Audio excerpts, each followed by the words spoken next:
मानवा की शुरुआत एक हाई वोल्टेज बॉक्स से होती है जिस पर वार्निंग साइंस लगे हुए हैं। हमारा लड़का वहाँ लाइव वायर्स पकड़े खड़ा होता है, तभी पीछे से 2 गुंडे उसे पकड़ लेते हैं। किम तुरंत समझ जाता है कि अगर यहाँ पकड़ा गया तो सब कुछ खत्म हो जाएगा, इसलिए हार मानने की बजाय वो उन केबल्स को आपस में जोड़ देता है और एक बड़े शॉर्ट सर्किट के साथ तीनों को बिजली का झटका लग जाता है। किम खुद भी उस शॉक का शिकार होता है, लेकिन वो सिर्फ इसलिए ऐसा करता है ताकि उसे वापस न ले जाया जाए। धुआं छंटने के बाद किम फिर से खड़ा हो जाता है क्योंकि उसके सीने में एक रिसरेक्शन हार्ट धड़क रहा है और उसके लिए मरना कोई ऑप्शन ही नहीं है। ये किम की कहानी है और उसका हार्ट बिल्कुल नॉर्मल नहीं है। इस दुनिया में कुछ लोगों के अंदर एक रेयर म्यूटेशन होता है जिसकी वजह से उनके अंदर अलग अलग तरह के हार्ट्स बन जाते हैं जिनके पास यूनिक पावर्स होती है। ऐसे लोगों को हार्ट म्यूटेंट्स कहा जाता है और बाकी लोग इसे भगवान का ब्लेसिंग मानते हैं। लेकिन किम को ये सुनकर हंसी आती है क्योंकि इस समय वो भूखा है, ट्रैश कैन में खाना ढूंढ रहा है और लगातार भागता फिर रहा है। उसकी पाव ने उसे अच्छी जिंदगी नहीं दी, उसने उसे 10 साल तक लैब एक्सपेरिमेंट्स झेलने पर मजबूर कर दिया और उसका शरीर सिर्फ एक स्केलेटन जैसा रह गया जिसे देखकर हर कोई डर जाता है। आज उसे ट्रैश कैन में आधा खाया हुआ ब्रेड का एक पीस मिलता है। वो उसे ऐसे खाता है जैसे कोई 5 स्टार मील खा रहा हो। तभी एक स्ट्रे डॉग उसके पास आता है। किम अपनी ब्रेड का एक छोटा पीस तोड़कर उसे भी दे देता है। डॉग उसके हड्डियों वाले हाथ को चाटने लगता है। तभी अचानक बहुत सारे स्ट्रे डॉग्स वहाँ आ जाते हैं। किम पहले सोचता है कि शायद लैब हंटर्स उसे ढूंढते हुए आ गए हैं, इसलिए वो एक दीवार के पीछे छिप जाता है। लेकिन ऐसा नहीं होता। वहाँ 3 लोकल बुलीज एक लड़की को घेर कर खड़े होते हैं। किम लड़की के हाथ में पेट फूड का बैग देखता है और समझ जाता है कि वो डॉग्स को खाना खिलाने आई थी। अपनी हालत खराब होने के बावजूद वो सीधे उन बुलीज के पास जाकर उन्हें रुकने के लिए कहता है। बुलीज मुड़कर देखते हैं और किम का स्केलेटन फेस देखते ही उसे गोस्ट समझकर डर जाते हैं। किम अपनी बोन ब्लेड दिखाकर उन्हें वहाँ से चले जाने की वार्निंग देता है। तीनों तुरंत वहाँ से भाग जाते हैं। लड़की अभी भी जमीन पर बैठी कांप रही होती है और थैंक यू बोलने की कोशिश करती है। किम उसकी तरफ अपनी उंगली करता है तो वो और घबरा जाती है, लेकिन किम उसे धमका नहीं रहा होता।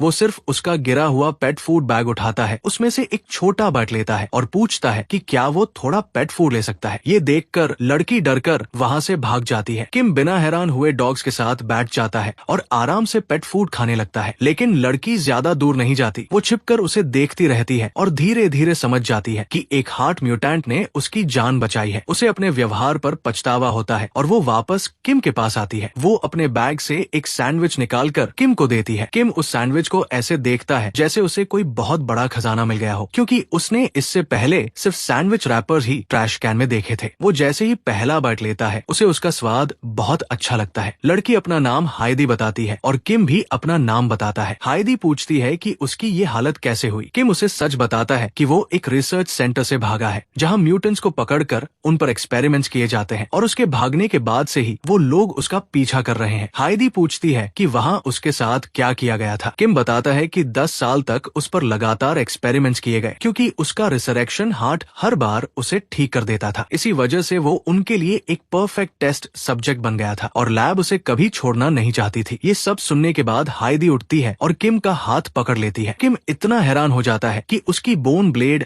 अपने आप बाहर आ जाती है। चलते चलते उसका पूरा हाथ अलग हो जाता है और हाइदी के हाथ में उसकी स्केलेटन आर्म रह जाती है। हाइदी घबरा जाती है, लेकिन किम कहता है कि ऐसा कभी कभी हो जाता है। वो अपना हाथ वापस जोड़ देता है और वो फिर से पहले जैसा हो जाता है। हाइदी उसे नए क्लोथ्स और एक विग खरीद कर देती है। किम सब कुछ पहन लेता है और उसे वो सारे क्लोथ्स पसंद आते हैं। हाइदी कहती है कि अभी उसका ट्रांसफॉर्मेशन पूरा नहीं हुआ क्योंकि उसका चेहरा अभी भी दिखाई दे रहा है। वो उसे बैठाकर मेकअप करती है और फिर उसे ग्लासेस पहनाती है, लेकिन रिजल्ट अच्छा नहीं आता और किम का लुक काफी अजीब बन जाता है। हाइदी खुद ही उसे देखकर शर्मिंदा हो जाती है। तभी उसके फोन पर कॉल आती है और उसे पता चलता है कि वो क्लास के लिए लेट हो चुकी है। वो किम से कहती है कि वो स्ट्रीट डॉग्स का ध्यान रखे और वहाँ से चली जाती है। किम वही डॉग्स के साथ खड़ा रहता है और हाइदी के बारे में सोचता है। उसे लैब याद आती है जहाँ सब लोग उसे सिर्फ एक एक्सपेरिमेंट की तरह ट्रीट करते थे। सड़क पर भी हर कोई उसे देखकर डर जाता था, लेकिन हाइदी ने उसका हाथ पकड़ा, उसके लिए क्लोथ्स खरीदे और उससे एक नॉर्मल इंसान की तरह बात की। बहुत लंबे समय बाद किसी ने उसके साथ ऐसा व्यवहार किया था। किम डॉग्स के साथ लेट जाता है और उस छोटे डॉग का शुक्रिया करता है जिसकी वजह से उसकी मुलाकात हाइदी से हुई। फिर वो उस डॉग का नाम पटेटो रख देता है। पटेटो खुशी से भौंकने लगता है। किम सोचता है कि वो कल हाइदी से दोबारा मिलेगा, लेकिन फिर उसे याद आता है कि लोग अभी भी उसका पीछा कर रहे हैं और अगर वो हाइदी के साथ रहा तो उसकी वजह से वो भी खतरे में पड़ जाएगी। वो अपना हुड पहनता है और अकेला वहाँ से चला जाता है। काफी देर चलने के बाद उसे नदी के पास एक सीवर एंट्रेंस मिलता है। वो अंदर जाकर छिप जाता है और थकान की वजह से वही सो जाता है। जब उसकी आंख खुलती है तो उसके हाथ में एक रैट की पूंछ होती है। वो उठकर खुद से कहता है कि उसे कहीं भी ऐसे नहीं सोना चाहिए। तभी उसे तेज भूख लगती है। वो अपने पास बचा हुआ पेट फूड निकालता है और उसे खाते हुए उस सैंडविच को याद करता है। उसी याद की मदद से वो अपने शरीर को संतुष्ट करने की कोशिश करता है। तभी अचानक पटेटो आता है, उसके हाथ से पेट फूड छीन लेता है और खाने लगता है। किम उसे डांटने ही वाला होता है कि तभी हाइदी की आवाज सीवर में सुनाई देती है। वो पटेटो की सेंट का पीछा करते हुए वहां तक पहुंच गई थी। हाइदी गुस्से में उससे पूछती है कि वो बिना कुछ बताए क्यों चला गया। किम माफी मांगते हुए कहता है कि उसे डर था कि उसकी वजह से हाइदी मुसीबत में पड़ जाएगी। हाइदी मुस्कुराकर कहती है कि उसे सिर्फ इस बात की खुशी है कि वो उसे ढूंढ पाई। इसके बाद वो जमीन पर बहुत सारे स्नैक्स निकाल कर रख देती है, क्योंकि उसके हिसाब से कल वाला एक सैंडविच किसी इंसान का पेट भरने के लिए काफी नहीं था। हाइदी एक ग्लास में मिल्क डालती है, उसमें कुकीज मिलाती है और फिर वो किम की तरफ बढ़ा देती है। किम ने अपनी पूरी जिंदगी में ऐसा डेजर्ट पहले कभी नहीं खाया था। जैसे ही वो पहला चम्मच खाता है उसकी आंखों से आंसू निकलने लगते हैं। उस डेजर्ट का स्वाद उसे इतना पसंद आता है कि वो पूरी तरह उसका दीवाना बन जाता है। डिनर खत्म होने के बाद किम सोडा पी रहा होता है। तभी उसका हाथ तेजी से रिजेनरेट होने लगता है। हाइदी अपनी आंखों के सामने उसकी हड्डियों को दोबारा बनते हुए देखती है और उससे पूछती है कि क्या उसकी हीलिंग हमेशा इतनी स्लो होती है। किम जवाब देता है कि अगर इसी स्पीड से हीलिंग होती रही तो उसके पूरे शरीर को ठीक होने में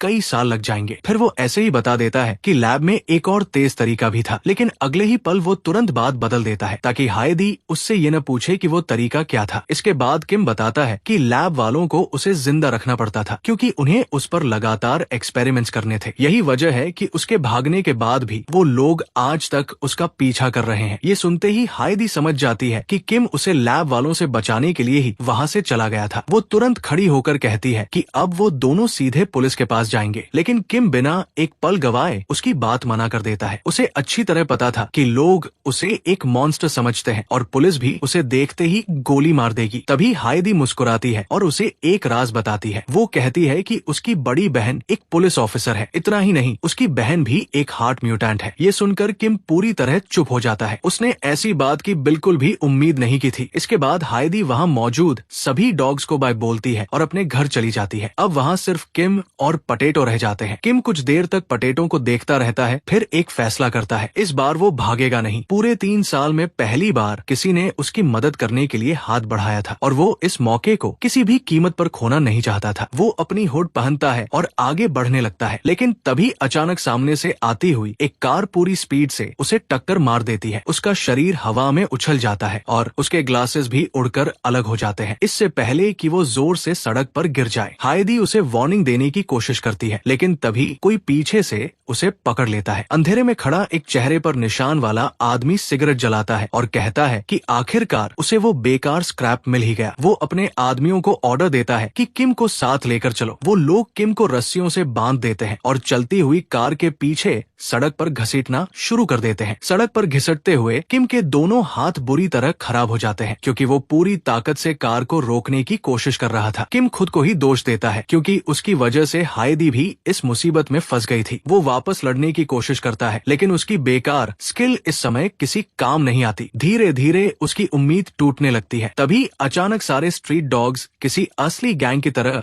वहाँ पहुँच जाते हैं। सबसे आगे पटेटो दौड़ता है और किम को बांधने वाली रस्सी को काटना शुरू कर देता है। वही बाकी सारे डॉग्स अपनी पूरी ताकत से कार को पीछे की तरफ खींचने लगते हैं। आखिरकार रस्सी टूट जाती है और किम आजाद होकर सड़क पर गिर जाता है। उसके चारों तरफ भौंकते हुए डॉग्स खड़े थे, जो उसके टूटे हुए शरीर की रक्षा कर रहे थे। किडनैपर्स कार से बाहर निकलते हैं। उनके हाथों में बेसबॉल बैट्स थी और उन्हें एनिमल्स पर वार करने में जरा भी हिचकिचाहट नहीं होती। किम अपने दोस्तों को अपने लिए घायल घायल होते देखता है और जबरदस्ती खुद को उठाने लगता है। वो उन्हें अकेले नहीं लड़ने दे सकता था। वो अपनी मुट्ठी कस लेता है। सड़क पर बिखरे हुए खून को देखकर उसे याद आता है कि वो उसकी हीलिंग को तेज कर सकता है। यही सोचकर वो खुद को घसीटते हुए सबसे पास बने ब्लड पडल की तरफ बढ़ने लगता है, लेकिन वहाँ पहुँचने से पहले ही उसकी नजर अपने बगल में पड़ती है। वहाँ पटेटो बिना हिले डुले जमीन पर पड़ा था। किम तुरंत पीछे मुड़कर देखता है। बाकी सारे डॉग्स भी सड़क पर बिखरे पड़े थे। उनमें से कोई भी हिल नहीं रहा था। यही वो डॉग्स थे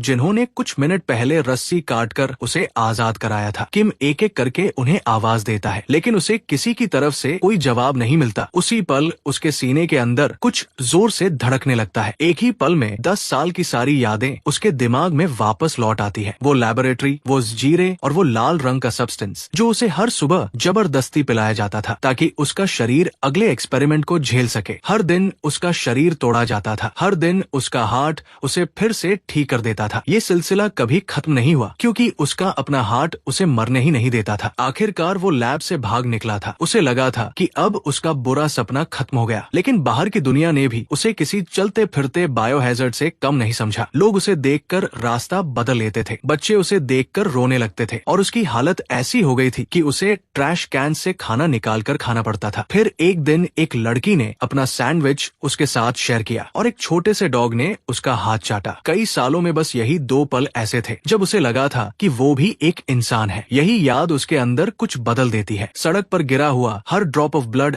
अचानक हिलने लगता है और तेजी से किम की तरफ बढ़ने लगता है। वो सारा खून उसके पूरे शरीर को ढक लेता है। जो रिजेनरेशन पहले बहुत स्लो थी, वो अचानक बेहद तेज हो जाती है। उसकी मसल्स दोबारा बनने लगती है। उसकी स्किन उसकी हड्डियों को ढक देती है। उसका चेहरा भी पूरी तरह पहले जैसा हो जाता है। कई सालों बाद पहली बार किम पूरी तरह एक नॉर्मल इंसान जैसा दिखाई देता है, लेकिन उसे ये सोचने का भी समय नहीं मिलता कि सिर्फ डॉग ब्लड की वजह से उसका पूरा शरीर ठीक हो गया। जो पहला गुंडा उसकी तरफ बढ़ता है, किम सिर्फ एक मुक्का मारता है। वो आदमी उड़कर एक कार से जा टकराता है और कार का दरवाजा उसके शरीर की टक्कर से अंदर धंस जाता है। वो नीचे झुककर पटेटो के शरीर को बहुत सावधानी से उठाता है। कुछ पल तक वो बिल्कुल चुप रहता है। फिर वो सामने खड़े आदमियों की तरफ देखकर कहता है कि उसे पता है किसी इंसान को सबसे दर्दनाक मौत कैसे दी जाती है और वो उनमें से सिर्फ एक आदमी को जिंदा छोड़ेगा ताकि वो उसे बता सके कि हायदी कहाँ है। इसके बाद सीन बदल जाता है। एक सुनसान जगह पर बने हुए वेयरहाउस को दिखाया जाता है जो किसी सीक्रेट बेस जैसा दिखाई दे रहा था। बाहर कई ब्लैक कार्स खड़ी थी और हर कोने पर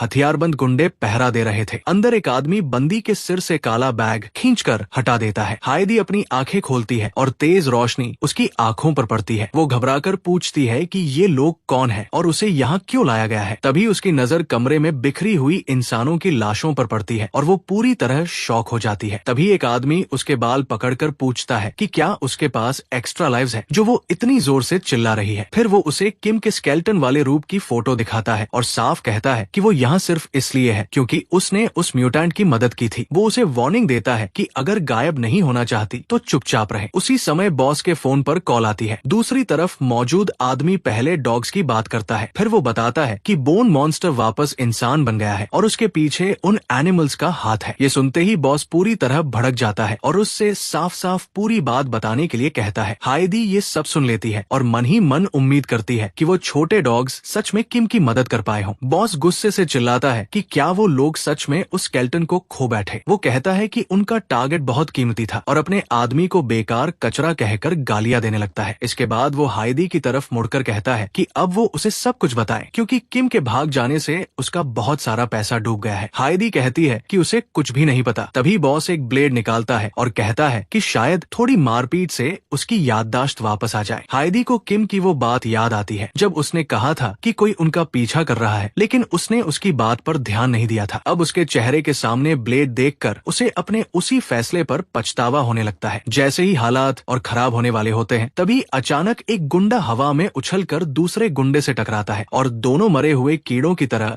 जमीन पर गिर जाते हैं। दरवाजे पर किम खड़ा था। इस बार वो पूरी तरह इंसानी रूप में था। उसके पूरे शरीर से सिर्फ बदले की भावना और खतरनाक ऑरा निकल रही थी। तभी एक गुंडा आगे बढ़कर उसके फटे हुए गंदे कपड़ों को देखकर उसे बेगर कह देता है। किम बिजली जैसी स्पीड से आगे बढ़ता है और पलक झपकते ही उस आदमी की गर्दन पकड़ लेता है। अगले ही पल वो पूरी ताकत से उसका गला दबाना शुरू कर देता है। वो आदमी सांस लेने के लिए तड़पने लगता है और समझ ही नहीं पाता कि आखिर किम के पास इतनी जबरदस्त जबरदस्त ताकत आई कहां से? किम ठंडी नजरों से उसकी तरफ देखते हुए कहता है कि आज रात उन छोटे डॉग्स की जान सिर्फ तुम लोगों की वजह से गई है। अपने आदमी की ये हालत देखकर अगले ही पल दो गुंडे उसकी तरफ दौड़ पड़ते हैं। उनमें से एक सीधा किम के चेहरे पर पंच मार देता है, लेकिन किम जरा सा भी नहीं हिलता। अगले ही सेकंड किम जवाब में ऐसा जोरदार पंच मारता है कि हमला करने वाला आदमी हवा में उड़ता हुआ पूरे कमरे के दूसरी तरफ जा गिरता है। तभी दूसरा गुंडा पीछे से किम को पकड़ लेता है, जबकि तीसरा उसके बाल खींचने लगता है। दर्द के बावजूद किम की आंखें गहरे लाल रंग में चमक उठती है और अगले ही पल वो उनमें से एक को अपने कंधे के ऊपर से इतनी जोर से फेंकता है कि वहाँ मौजूद हर इंसान शॉक रह जाता है। इसके बाद किम सीधे उनसे पूछता है कि क्या उन्हें हम्स रिसर्च लैब ने भेजा है। हाइडी ये सब देखकर हैरान रह जाती है। उसे यकीन ही नहीं होता कि इंसानी चेहरे वाला ये लड़का वही किम है। उधर बॉस भी ये बात समझ जाता है और जोर से चिल्लाता है कि स्केलेटन इंसान बन गया। उसे तुरंत वो वार्निंग याद आती है कि पूरी रिजनरेशन के बाद शायद वो किम को पहचान भी न पाए। ये सोचते ही बॉस बिना देर किए अपना हथियार निकालता है और सीधे किम के सीने में गोली मार देता है। फिर ताना मारते हुए किम का धन्यवाद करता है कि वो खुद ही वापस आ गया और अपने सभी आदमियों को ऑर्डर देता है कि बिना रुके लगातार फायर करते रहो जब तक किम दोबारा रिजनरेट न कर सके। अगले ही पल चारों तरफ से गोलियां किम के शरीर में धंसने लगती है और बॉस लगातार चिल्लाता रहता है कि फायर बंद मत करना। किम के चेहरे से खून बहने लगता है और उसके पहले से फटे हुए कपड़े पूरी तरह खून से भीग जाते हैं। हाइडी उन्हें रोकने के लिए जोर से चिल्लाती है, लेकिन उसकी बात कोई नहीं सुनता। आखिरकार किम का शरीर जमीन पर गिर जाता है और सारे गुंडे ऐसे जश्न मनाने लगते हैं जैसे उन्होंने कोई बहुत बड़ी जीत हासिल कर ली हो। लेकिन तभी किम का हाथ हल्का सा हिलता है। उसके शरीर के आसपास जमा सारा ब्लड वापस उसकी तरफ बहने लगता है। इतना ही नहीं, आसपास पड़े मरे हुए गुंडों का ब्लड भी फर्श पर बहता हुआ उसकी तरफ आने लगता है। उसी समय उसका रिसरेक्शन हार्ट डरावनी मात्रा में एनर्जी छोड़ने लगता है। ये देखकर एक गुंडा पूरी तरह घबरा जाता है और चिल्लाने लगता है कि टारगेट फिर से जिंदा हो रहा है। बॉस अपनी आंखों के सामने किम को दोबारा उठते हुए देखता है और कहता है कि ये तो किसी ज़ॉम्बी के उठने जैसा है, लेकिन फिर भी वो तुरंत दूसरी बार फायर करने का ऑर्डर दे देता है। गोलियां लगातार किम के शरीर को चीरती रहती है। किम हर एक गोली का दर्द महसूस कर रहा था, लेकिन अब उसके लिए ये दर्द अलग था। बचपन में लैब के अंदर वो इससे कहीं ज्यादा दर्द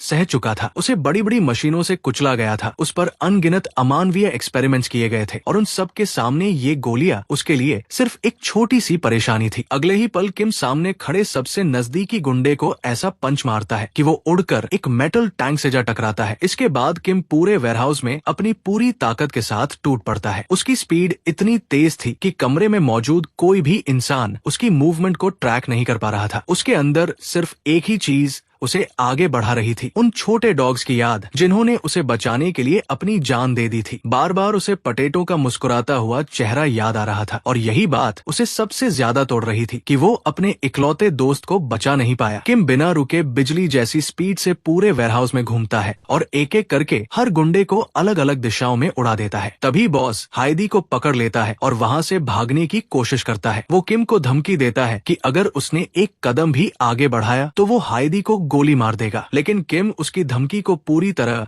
नजरअंदाज कर देता है और अगले ही पल इतना सटीक और ताकतवर पंच मारता है कि सीधा किडनैपर के चेहरे पर लगता है। वो उड़कर एक मेटल टैंक से जा टकराता है और गंदी जमीन पर बुरी तरह गिर पड़ता है। वो डर के मारे किम की तरफ देखता है और अपनी जान की भीख मांगने लगता है। वो कहता है कि किम जो कहेगा वो सब करेगा, लेकिन किम खाली नजरों से उसकी तरफ देखता है और कहता है कि अब माफी के लिए बहुत देर हो चुकी है। इतना कहकर वो लगातार इतने तेज पंचेस मारना शुरू कर देता है कि वो आदमी अपने हाथ तक नहीं उठा पाता। जब सब कुछ खत्म होता है तब पूरा वेयरहाउस तबाह हो चुका होता है। सारे हेंचमैन जमीन पर पड़े होते हैं और किम आखिरकार गहरी सांस लेकर रुक जाता है। तभी हाइडी कांपती हुई आवाज में किम का नाम पुकारती है। किम धीरे धीरे नंगे पैरों से गंदी जमीन पर चलता हुआ उसके पास आता है, फिर घुटनों के बल बैठकर उसे कसकर गले लगा लेता है। उसकी आंखों में आंसू आ जाते हैं। वो हाइडी से कहता है कि उसे सबसे ज्यादा डर इसी बात का था कि कहीं वो भी इस सब में फंस न जाए। फिर वो बताता है कि सारे डॉग्स अब नहीं रहे और उन्होंने उसकी रक्षा करते हुए अपनी जान दे दी। वो हाइडी का जिंदा होने के लिए शुक्रिया अदा करता है। हाइडी भी उसे गले लगाकर कहती है कि उसे सिर्फ इस बात की खुशी है कि किम जिंदा है। उधर दूसरी तरफ एक डिटेक्टिव अपने ऑफिसर्स पर चिल्ला रहा होता है कि जल्दी करो और सभी सस्पेक्ट्स को कस्टडी में लो। ऑफिसर्स एक एक करके घायल गैंगस्टर्स को हैंडकफ पहनाते हैं और चारों तरफ हुए भारी नुकसान को देखकर खुद भी हैरान रह जाते हैं। उनमें से एक अपना सिर खुजलाते हुए कहता है कि शायद ये किसी गैंग के अंदर की लड़ाई का मामला है और इसी वजह से इतने सारे लोग आपस में लड़ते लड़ते बेहोश हो गए। दूर से हाइदी पूरी कार्रवाई देख रही होती है और उसे राहत मिलती है कि सभी गैंगस्टर्स बिना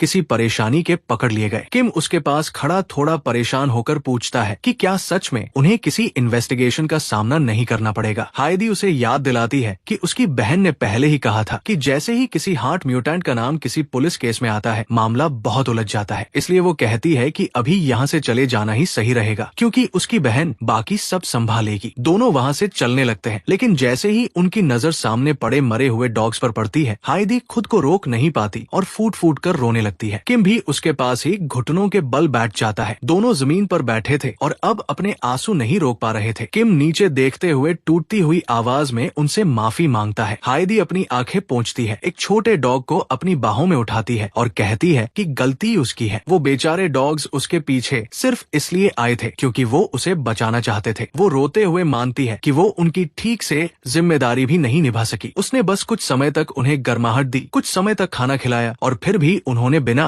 एक पल सोचे उसके लिए अपनी जान दाव पर लगा दी। ये देखकर किम अपनी ही उंगली काट लेता है और अपना ब्लड उन डॉग्स के ऊपर टपकाने लगता है। उसे उम्मीद थी कि शायद उसकी म्यूटेंट पावर उन्हें दोबारा जगा दे। वो और जोर से अपनी उंगली काटता है ताकि ज्यादा ब्लड निकले और दर्द की बिल्कुल भी परवाह नहीं करता। हाइदी तुरंत उसका हाथ पकड़ लेती है और उसे रोकते हुए कहती है कि ऐसा मत करो। वो कहती है कि अगर वो छोटे डॉग्स ये सब देख पाते तो उन्हें सबसे ज्यादा दुख इसी बात का होता कि किम खुद को चोट पहुंचा रहा है। भारी मन से किम उससे पूछता है कि क्या उन डॉग्स को उससे नफरत थी। हाइदी उसका हाथ पकड़कर कहती है कि वो उन डॉग्स के बारे में एक बात जानती है। वो उससे बताती है कि किम से मिलने से बहुत पहले ही वो सभी डॉग्स गहरे ट्रॉमा से गुजर चुके थे। जब किम उससे पूछता है कि उसका क्या मतलब है, तब हाइदी बताती है कि कई सालों तक लोगों के बुरे बर्ताव की वजह से वो डॉग्स लगभग हर इंसान पर भरोसा करना छोड़ चुके थे। लेकिन किम के साथ पहली ही मुलाकात से सब कुछ अलग था। ये सुनकर किम पूरी तरह हैरान रह जाता है क्योंकि उसे इस बात का जरा भी अंदाजा नहीं था। हाइदी किम से कहती है कि वो खुद को दोष देना बंद करे क्योंकि अगर वो ऐसा करेगा तो उन छोटे डॉग्स का दिल भी टूट जाएगा। ये सुनकर किम चुपचाप एक डॉग को अपनी गोद में लेकर बैठ जाता है। तभी अचानक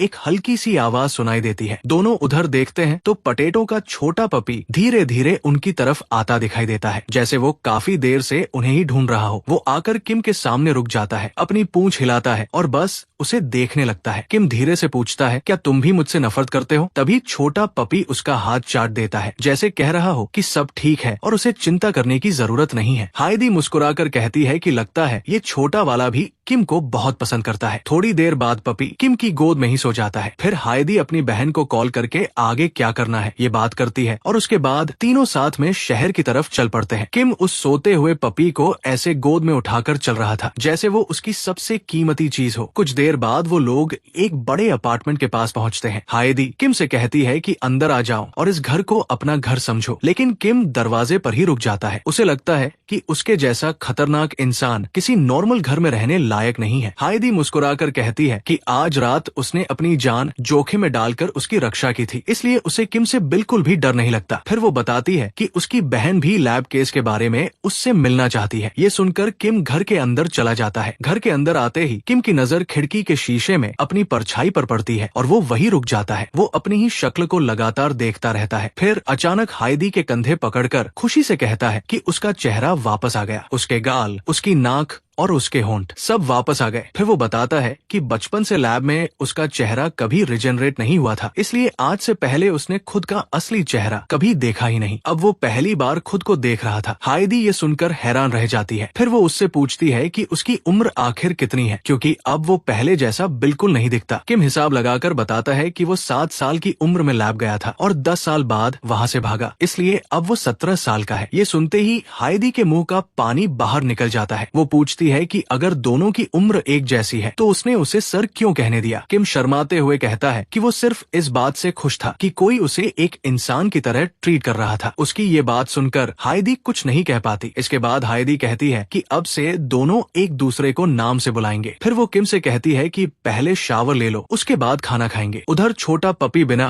रुके अपना पूरा खाना खा जाता है। थोड़ी देर बाद किम साफ कपड़े पहनकर डिनर टेबल पर बैठा होता है। उसके सामने पहली बार असली खाना रखा था। जैसे ही वो पहला बाइट खाता है, खुशी से बोल उठता है कि सब कुछ कितना गर्म और कितना स्वादिष्ट है। हाइडी हंसते हुए कहती है कि ये तो बस साधारण सा खाना है, लेकिन किम कहता है कि उसने अपनी पूरी जिंदगी में इतना स्वादिष्ट खाना कभी नहीं खाया। थोड़ी ही देर में दोनों की प्लेट्स पूरी तरह खाली हो जाती है। इसके बाद हाइडी उसे काउच की तरफ इशारा करके एक ब्लैंकेट देती है और कहती है कि उसकी बहन को थोड़ा काम आ गया है, इसलिए वो देर से आएगी। फिर वो अपना होमवर्क करने अपने कमरे में चली जाती है। उसके जाते ही किम पहली बार उस लिविंग रूम में बिल्कुल अकेला रह जाता है। वो धीरे धीरे पूरे घर को देखने लगता है। फूलों से भरा वास, गर्म दीवारें और घर का सुकून, ये सब उसने पहले कभी महसूस नहीं किया था। फिर उसकी नजर टेलीविजन पर जाती है और वो हैरानी से उसे देखने लगता है कि इतनी बड़ी चीज इतनी पतली कैसे हो सकती है। इसके बाद वो काउच पर लेटता है और उसकी नरमी महसूस करके हैरान रह जाता है। लैब में उसे कभी ऐसी जगह पर सोने का मौका नहीं मिला था। तभी फ्रिटर पानी पीता है और अगले ही पल सारा पानी बाहर निकाल देता है। किम घबराकर तुरंत उठ जाता है। वो पपी को कमजोर देखकर उसका नाम जोर से पुकारता है और भागकर उसके पास पहुंच जाता है, लेकिन अगले ही पल फ्रिटर अपना सिर तिरछा करके बिल्कुल ठीक दिखने लगता है। दरअसल वो सिर्फ एक फॉल्स अलार्म था, क्योंकि डॉग्स कभी कभी ऐसा कर देते हैं। ये देखकर किम राहत की सांस लेता है। कुछ देर बाद दोनों काउच पर साथ बैठे होते हैं। फ्रिटर किम के कंधे से लगकर आराम से सो रहा था। किम धीरे से उससे पूछता है कि क्या उसे उनका नया घर पसंद आया। फिर वो उसका नाम फ्रिटर रख देता है, क्योंकि उसके पिता का नाम पटेटो था। ये नाम सुनते ही पपी खुशी से अपनी पूंछ हिलाने लगता है। जिंदगी में पहली बार किम को घर जैसी गर्माहट महसूस होती है। धीरे धीरे उसे नींद आ जाती है। उसे दिन भर की सारी बातें याद आने लगती है। गर्म खाना, कई सालों बाद लिया हुआ गर्म शावर और वो नरम काउच, ये सब उसके लिए बिल्कुल नया था। लेकिन उसे डर भी था कि कहीं ये सब उससे छिन जाए। लेकिन सोते ही उसे फिर वही पुराना नाइटमेयर आने लगता। वो फिर से खुद को लैबोरेटरी से भागते हुए देखता है। उसके साथ दूसरे म्यूटेंट्स भी भाग रहे थे। बाहर निकलने का रास्ता सामने था, लेकिन पहुंच ही नहीं रहा था। तभी गार्ड्स उनका रास्ता रोक लेते हैं। अचानक एक जोरदार एक्सप्लोजन होता है और उसके दो साथी दूर जाकर गिर जाते हैं। एक सोल्जर अपना एनर्जी वेपन उठाकर अटैक करने वाला होता है। तभी काले बालों वाली एक लड़की अपनी आइस पावर से उस अटैक को रोककर वापस गार्ड्स की तरफ भेज देती है। वही एक दूसरा लड़का टूटती हुई जमीन को संभालते हुए सबको जल्दी भागने के लिए चिल्लाता रहता है। वो लड़की किम की तरफ हाथ बढ़ाकर चिल्लाती है कि जल्दी करो, एग्जिट यहीं है। किम उसका हाथ पकड़कर भागता है, लेकिन रास्ते में उसके साथी उससे अलग हो जाते हैं और फिर वो उन्हें दोबारा कभी नहीं देख पाता। अचानक किम की नींद खुल जाती है। वो अपने उन दोस्तों के बारे में सोचता है और मन ही मन वादा करता है कि अब उसे जो थोड़ी सी शांति मिली है वो किसी को भी उससे छीनने नहीं देगा। जो भी ऐसा करने की कोशिश करेगा उसे इसका पछतावा जरूर होगा। अगली सुबह पूरे मोहल्ले में एक जोरदार चीख सुनाई देती है। किम आंखों में आंसू लिए सड़कों पर भाग रहा था और बार बार फ्रिटर का नाम पुकार रहा था। बाहर से देखने वाले लोगों को कुछ भी समझ नहीं आ रहा था। दरअसल कुछ घंटे पहले हाइडी स्कूल चली गई थी और जाते समय किम से घर का ध्यान रखने के लिए कह गई थी। उसके जाने के बाद फ्रिटर बोर होकर दीवार को पंजों से खरोंचने लगा, क्योंकि वो बाहर जाना चाहता था। किम ने सोचा कि उसे थोड़ी देर बाहर घुमाने ले जाना कोई बड़ी बात नहीं होगी। हाइडी घर से स्कूल चली जाती है। उसके बाद किम फ्रिटर के गले में लीश लगाकर उसे घुमाने बाहर निकलता है, लेकिन जैसे ही लीश लगती है फ्रिटर धीरे धीरे रोने लगता है। उसे देखकर किम को अचानक लैब की याद आ जाती है, जहाँ वो खुद सालों तक जंजीरों में बंधा रहा था। यही सोचकर वो तुरंत लीश खोल देता है और फ्रिटर से माफी मांगता है। जैसे ही लीश खुलती है फ्रिटर इतनी तेजी से भाग जाता है जैसे वो इसी पल का इंतजार कर रहा हो। अब किम पूरे शहर में उसे ढूंढता फिर रहा था। वो हर गली में जाता है, ट्रैश कैंस के अंदर देखता है और हर अंधेरे कोने में उसे ढूंढने लगता है। काफी देर बाद वो सड़क किनारे बैठ जाता है और रोने लगता है, क्योंकि उसने एक दिन पहले ही फ्रिटर की रक्षा करने का वादा किया था और अब वो उसे भी नहीं संभाल पाया। उसके दिमाग में बार बार यही चल रहा था कि पता नहीं फ्रिटर के साथ क्या क्या बुरा हो गया होगा। तभी उसकी नजर दूर बने स्कूल पर पड़ती है। वो मैदान के पास झाड़ियों की तरफ देखता है, जहाँ फ्रिटर आराम से बैठा अपना पंजा चाट रहा था। जैसे उसे इस बात का बिल्कुल भी अंदाजा अंदाजा न हो कि उसकी वजह से कितना हंगामा मचा हुआ है। किम पूरी स्पीड से उसकी तरफ दौड़ पड़ता है। रास्ते में एक आदमी उसे रोकने की कोशिश करता है, लेकिन किम इतनी तेजी से निकल जाता है कि वो उसे छू भी नहीं पाता। वो आदमी बस खड़ा रह जाता है और सोचने लगता है कि कोई इंसान इतनी तेज कैसे दौड़ सकता है। असल में फ्रिटर हाइडी की स्मेल के पीछे पीछे सीधे उसके स्कूल तक पहुंच गया था। वहाँ कुछ लड़कियां डांस वीडियो बना रही थी। उन्होंने जैसे ही उस छोटे से पपी को देखा, तुरंत उसे गोद में उठा लिया और उसके साथ फोटोज लेने लगी, क्योंकि वो बहुत छोटा और प्यारा था। उधर लड़कियां अपनी वीडियो की तारीफ कर ही रही थी कि तभी उन्हें फोटो में पीछे एक काली सी परछाई दिखाई देती है। वो जोर से चीख पड़ती है और तुरंत किम पर शक करने लगती है कि वो पेड़ के पीछे छिपकर उनकी वीडियो बना रहा था। किम शर्माते हुए पेड़ के पीछे से बाहर आता है और समझाता है कि वो तो सिर्फ अपने डॉग को ढूंढ रहा था। उसकी बात सुनते ही माहौल पूरी तरह बदल जाता है। जैसे ही लड़कियां उसका चेहरा देखती है, उन्हें पता चलता है कि पपी का मालिक तो बहुत हैंडसम है। वो सोचने लगती है कि शायद किम नया स्टूडेंट है। तभी उनमें से सबसे पॉपुलर लड़की अपना फोन आगे बढ़ाकर उससे उसका सोशल मीडिया अकाउंट पूछती है, ताकि वो उसे टैग कर सके। उसकी सहेलियां भी हैरान थी, क्योंकि उन्होंने पहली बार उसे किसी लड़के से कांटेक्ट मांगते देखा था। किम फोन को देखकर आराम से कहता है कि उसके पास कोई सोशल मीडिया अकाउंट ही नहीं है। ये सुनते ही वो लड़की बिल्कुल चुप हो जाती है। उसकी सहेलियां भी कुछ नहीं बोल पाती। पूरे स्कूल की सबसे पॉपुलर लड़की को पहली बार किसी ने मना कर दिया था, वो भी ऐसे इंसान ने जिसके पास कोई अकाउंट ही नहीं था। किम विनम्रता से झुककर उसका शुक्रिया कहता है, हुई परेशानी के लिए माफी मांगता है, फ्रिटर को वापस गोद में उठाता है और वहाँ से चला जाता है। उधर वो लड़की उसे जाते हुए देखती रहती है और सोचती है कि किम जानबूझकर इतना भाव खा रहा है, क्योंकि उसके दिमाग में कोई दूसरा जवाब आ ही नहीं रहा था। लेकिन उन दोनों में से किसी ने भी ये नहीं देखा कि मैदान के दूसरी तरफ लाल बालों वाला एक लड़का ये सब देख रहा था। उसके चेहरे पर गुस्सा साफ दिखाई दे रहा था। उसके साथ खड़े लड़के उससे धीरे से पूछते हैं कि क्या वो लड़की उसकी गर्लफ्रेंड है। वो बिना कुछ बोले बस उसकी तरफ देखता है और वही उसका जवाब था। उधर किम आराम से फ्रिटर को सहलाते हुए वहाँ से जा रहा था। उसे बिल्कुल भी अंदाजा नहीं था कि दूसरी तरफ खड़ा वो लड़का अब उससे गहरी नफरत करने लगा था। अचानक वही बुली पूरी ताकत से एक बॉल को किक मारता है। उसे इस बात की कोई परवाह नहीं थी कि सामने कौन खड़ा है। बॉल इतनी तेजी से किम की तरफ उड़ती है कि उसे देखकर कोई भी डर जाए, लेकिन किम बचने की कोशिश भी नहीं करता। वो सीधे अपने चेहरे से बॉल रोक देता है। फिर वो आराम से बुल्ली की तरफ देखता है और अपनी जगह से 1 इंच भी नहीं हिलता। ये देखकर वहाँ खड़ी सारी लड़कियां शॉक रह जाती है। वही किम की बाहों में बैठा फ्रिटर बिल्कुल सुरक्षित था और किम के लिए बस यही सबसे ज्यादा जरूरी था। किम के चेहरे से खून बहने लगता है। एक स्टूडेंट भागकर उसके पास आता है और पूछता है कि क्या वो ठीक है। उधर बुल्ली तुरंत अपना रंग बदल लेता है और कहता है कि अगली बार थोड़ा ध्यान रखना चाहिए था। किम शांत आवाज में उसकी तरफ देखकर कहता है कि पपी को चोट लग सकती थी, इसलिए उसे ठीक से माफी मांगनी चाहिए। बुली वहीं सबके सामने उसका मजाक उड़ाने ही वाला था, लेकिन तभी उसे याद आता है कि उसकी गर्लफ्रेंड भी वही खड़ी है। इसलिए वो तुरंत अपना व्यवहार बदल लेता है और कहता है कि किम को नर्स के पास चले जाना चाहिए। किम कहता है कि अब सब ठीक है और वहाँ से चला जाता है। जैसे ही किम उनकी नजरों से दूर होता है, बुली के चेहरे की नकली मुस्कान गायब हो जाती है। वो अपने दोस्तों से कहता है कि पता लगाओ ये नया लड़का कौन है, क्योंकि सिर्फ 4 मिनट में ही उसे उससे बहुत ज्यादा नफरत होने लगी है। उधर किम घर की तरफ लौटते हुए सोच रहा था कि पहली बार किसी असली स्कूल को इतने पास से देखकर उसे कितना अच्छा लगा। वो अपनी उम्र के बच्चों को हंसते खेलते देख रहा था और मन ही मन सोच रहा था कि अगर उसकी जिंदगी नॉर्मल होती तो शायद उसके भी ऐसे दोस्त होते। तभी पीछे से तैगो दौड़ता हुआ आता है, किम के कंधे पर हाथ रखता है और बॉल वाली बात के लिए माफी मांगता है, जैसे दोनों पुराने दोस्त हो। वो कहता है कि दोनों एक ही ग्रेड में है, इसलिए अब तो वो भाई जैसे हुए। फिर वो माफी के बदले किम को कुछ खिलाने की बात करता है। किम पूछता है कि क्या खिलाएगा। जैसे ही तैगो कहता है ब्रेड, किम तुरंत उसकी तरफ देखने लगता है और पूछता है कि क्या वो सच बोल रहा है। तैगो कहता है कि उसे पास में एक ऐसी जगह पता है जहाँ बहुत बढ़िया ब्रेड मिलती है। ये सुनते ही किम उसके साथ चल पड़ता है, लेकिन ये सब एक जाल था। रास्ते में तैगो अचानक उसका पैर अड़ा देता है। किम जमीन पर गिर जाता है और अगले ही पल चारों तरफ से बुल्ली उसे घेर लेते हैं। वो सब हंसने लगते हैं और कहते हैं कि सिर्फ ब्रेड का नाम लेकर उसे बेवकूफ बनाना कितना आसान था। वो उसका मजाक उड़ाते हैं और उसे बेकार इंसान कहने लगते हैं। किम बिना किसी इमोशन के तैगो की तरफ देखकर पूछता है कि वो आखिर किस बारे में बात कर रहा है। ये सुनते ही तैगो गुस्से से चिल्लाने लगता है। वो कहता है कि किम ने उसकी गर्लफ्रेंड मांग की बेइज्जती की है। फिर वो कहता है कि किम जैसा लड़का तो एक पंच में रोने लगेगा और पूछता है कि आखिर ये हीरो बनने की एक्टिंग क्यों कर रहा है। बाकी सारे बुल्ली भी उसके साथ हंसने लगते हैं। वो किम के पतले शरीर और उसकी बाह में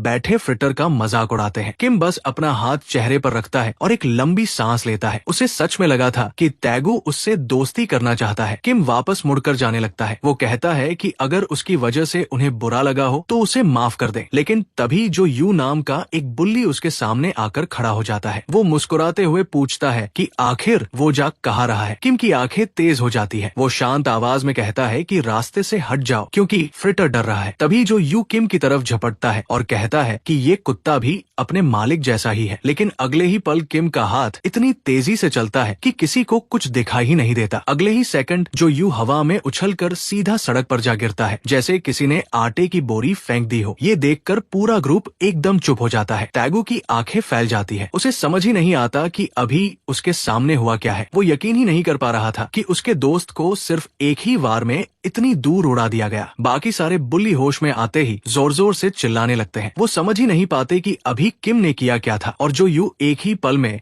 जमीन पर कैसे जा गिरा। उधर किम बिना कुछ बोले फ्रिटर को अपनी छाती से लगाकर खड़ा रहता है। उसी समय उसका रिसरेक्शन हार्ट धड़कने लगता है। अगले ही पल किम इतनी तेज स्पीड से पूरे ग्रुप के बीच पहुंच जाता है कि किसी को कुछ दिखाई ही नहीं देता। वो एक एक करके सभी बुल्ली को गिरा देता है। आखिर में वो लीडर को कंधे के ऊपर से उठाकर इतनी जोर से ईंट की दीवार पर पटकता है कि दीवार तक टूट जाती है। इसके बाद वो बिल्कुल शांत आवाज में कहता है कि उसने उन्हें सिर्फ इसलिए रुकने को कहा था क्योंकि फ्रिटर डर रहा था। दूर खड़े स्टूडेंट्स ये सब देखकर घबरा जाते हैं। वो किम को मॉन्स्टर कहकर चिल्लाने लगते हैं और वहाँ से भाग जाते हैं। उधर लीडर टूटी हुई दीवार को देखता है और सोचने लगता है कि अगर वही पंच उसके सिर पर लगता तो उसका क्या हाल होता। अगले ही पल वो तुरंत किम के सामने झुक जाता है और उससे माफी मांगने लगता है। इतना ही नहीं, वो अपने डॉग की फोटो भी दिखाता है ताकि साबित कर सके कि वो भी जानवरों से प्यार करता है। किम कुछ पल उसकी बात सोचता है, लेकिन तभी उसके पेट से भूख की आवाज आने लगती है। तैगू तुरंत समझ जाता है कि किम को भूख लगी है। वो उसे स्कूल कन्वीनियंस स्टोर लेकर जाता है। वहाँ टेबल पर ढेर सारा खाना रख दिया जाता है और किम बिना रुके सब कुछ खाना शुरू कर देता है। तैगू सामने बैठकर उसे देखता रहता है। वो समझ ही नहीं पा रहा था कि आखिर उसके सामने बैठा इंसान कैसा है। कुछ देर पहले उसी लड़के ने किसी को दीवार में दे मारा था और अब वो आराम से पपी को पेस्ट्री खिला रहा था। तभी उसकी नजर किम के हाथ पर पड़ती है। कंक्रीट पर पंच मारने से जो चोट लगी थी उसका एक भी निशान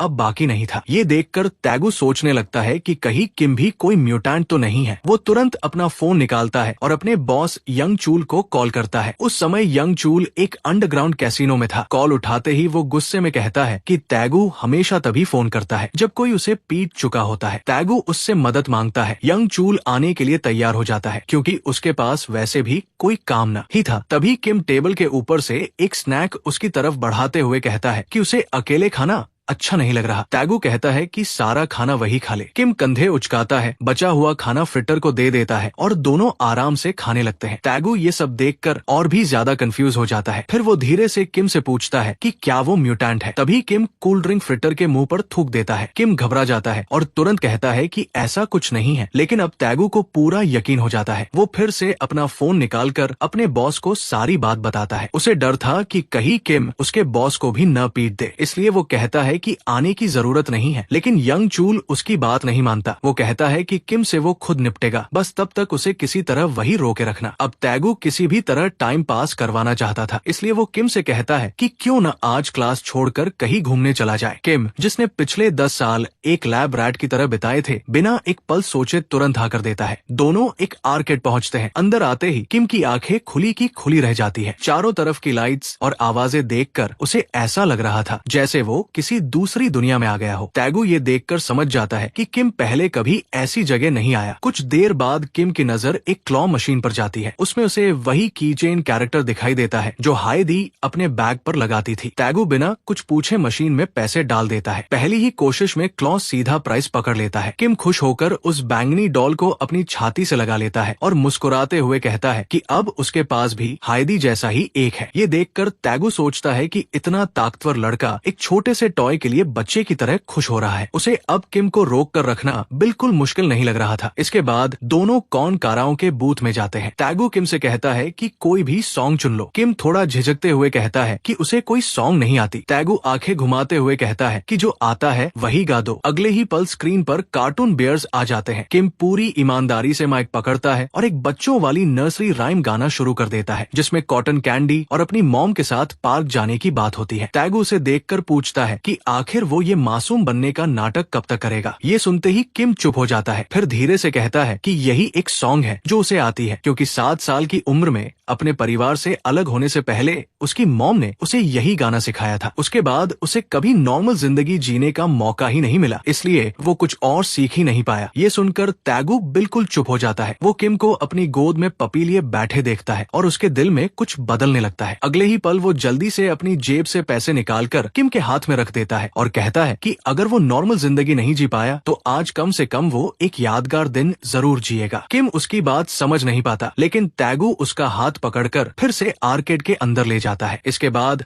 दोनों मिलकर हर गेम खेलना शुरू कर देते हैं। दोनों साथ में ड्रम मशीन बजाते हैं। टैगू बार बार किम से और तेज बजान ए के लिए चिल्लाता है, जबकि किम पूरी ताकत से पैड्स पर मारता रहता है। फिर वो फाइटिंग गेम खेलते हैं, जहां किम जॉयस्टिक को अपने पैर से चलाने लगता है। टैगू उसे चीटिंग कहता है, लेकिन किम को समझ ही नहीं आता कि इसमें गलत क्या है। इसके बाद दोनों डांस गेम खेलते हैं, लेकिन किम रिदम एरोज को फॉलो ही नहीं कर पाता और सीधे जमीन पर गिर पड़ता है। ये देखकर टैगू इतनी जोर से हंसता है कि उसकी सांस तक रुकने लगती है। कुछ देर बाद दोनों आर्केड से बाहर निकलते हैं। दोनों पसीने से भीगे हुए थे और तेज तेज सांस ले रहे थे। तभी किम मुस्कुराकर कहता है कि उसने अपनी पूरी जिंदगी में पहली बार इतना मजा किया है। उसी समय टैगू पानी पी रहा होता है और फोटो बूथ की फोटोज देख रहा होता है कि तभी उसका फोन बज उठता है। दूसरी तरफ यंग चूल इतनी जोर से चिल्ला रहा था कि आवाज तक फटने लगती है। टैगू एक बार फोटोज को देखता है, फिर किम को फ्रिटर के साथ खेलते हुए देखता है और उसके अंदर कुछ बदल जाता है। कुछ देर बाद टैगू अकेला एक गली में पहुंचता है और अपने साथियों से कहता है कि सब लोग वापस चले जाएं। अब किम से लड़ने की कोई जरूरत नहीं है। वो मन ही मन खुद को समझाता है कि वो ये सब सिर्फ इसलिए कर रहा है क्योंकि किम के पास भी एक डॉग है और वो खुद भी डॉग पेरेंट है। लेकिन अगले ही पल यंग चूल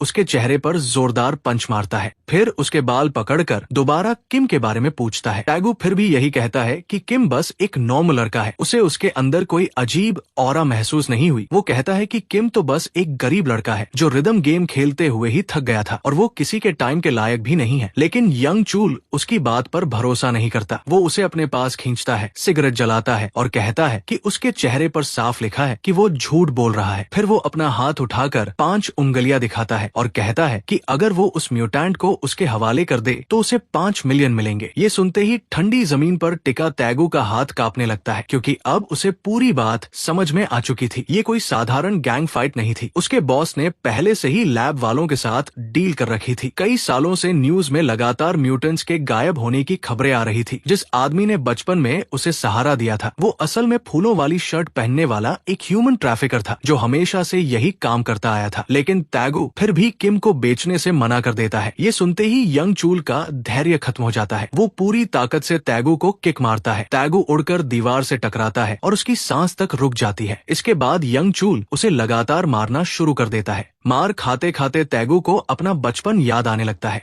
जब स्कूल बुलीज उसे पीटा करते थे। तभी एक लड़का आकर उसे उठाता था और कहता था कि अब से वो उसका परिवार है। उस समय टैगू को लगता था कि उससे कूल इंसान कोई नहीं है, लेकिन आज वही आदमी अपने गुंडों से उसे सड़क पर पिटवा रहा था और उसकी सारी गलतफहमी टूट चुकी थी। यंग चूल अपनी मुट्ठी पर एक भारी चेन लपेटता है और टैगू से कहता है कि अगर वो किम को उसके हवाले कर दे तो उसे पैसे भी मिलेंगे और अच्छी जिंदगी भी। टैगू उसकी तरफ देखकर सिर्फ इतना कहता है, अभी तुम बिल्कुल भी कूल नहीं लग रहे। ये सुनते ही यंग चूल गुस्से से पागल हो जाता है। वो अपनी चेन वाली मुट्ठी टैगू पर मारने ही वाला होता है कि तभी कोई उसका हाथ बीच में ही पकड़ लेता है। वो किम था। एक हाथ में उसने फ्रिटर को पकड़ा हुआ था और दूसरे हाथ से उसने यंग चूल की कलाई रोक रखी थी। किम बिल्कुल शांत था। वो उस चेन को ऐसे देख रहा था जैसे किसी सामान का लेबल पढ़ रहा हो। फिर वो कहता है कि इस चेन पर वेल्ड मार्क्स और नुकीले किनारे हैं। अगर इससे किसी को मारा जाए तो उसके घाव बहुत देर तक रहते हैं। ये सुनकर पूरी गली में सन्नाटा छा जाता है। जमीन पर पड़ा तैगू हैरानी से किम को देखता है। उसे समझ ही नहीं आता कि किम को ये जगह मिली कैसे। किम उसके पास बैठ जाता है और कहता है कि वो उसे ढूंढने आया था क्योंकि तैगू को बहुत देर हो गई थी और उसे उसकी चिंता होने लगी थी। तैगू का चेहरा पहले ही बुरी तरह सूज चुका था। वो ये सोचकर टूट जाता है कि जिस लड़के को वो लैब वालों के हाथ बेचने वाला था वही उसे ढूंढते हुए सिर्फ उसकी चिंता में यहाँ तक आ गया। आखिरकार तैगू रोते हुए किम को सारी सच्चाई बता देता है। उधर सारे गुंडे बैट्स और पाइप्स लेकर किम को पीटना शुरू कर देते हैं। फिर उसकी नजर जमीन पर फैले ब्लड पर पड़ती है। वो उसे छूता है और अगले ही पल उसका रिसरेक्शन हार्ट फिर से एक्टिव हो जाता है। इसके बाद लड़ाई ज्यादा देर नहीं चलती। किम अपने खाली हाथों से एक एक करके सभी गुंडों को पीटना शुरू कर देता है। उसका हर पंच सीधा निशाने पर लगता था और एक ही वार में सामने वाला नीचे गिर जाता था। उधर फ्रिटर किनारे खड़ा जोर जोर से भौंक रहा था। तभी यंग चूल हाथ में नाइफ लेकर किम पर हमला करता है। वो एक बार नहीं 2 बार किम के सीने में नाइफ घूम देता है और चिल्लाता है कि चाकू लगने पर हर इंसान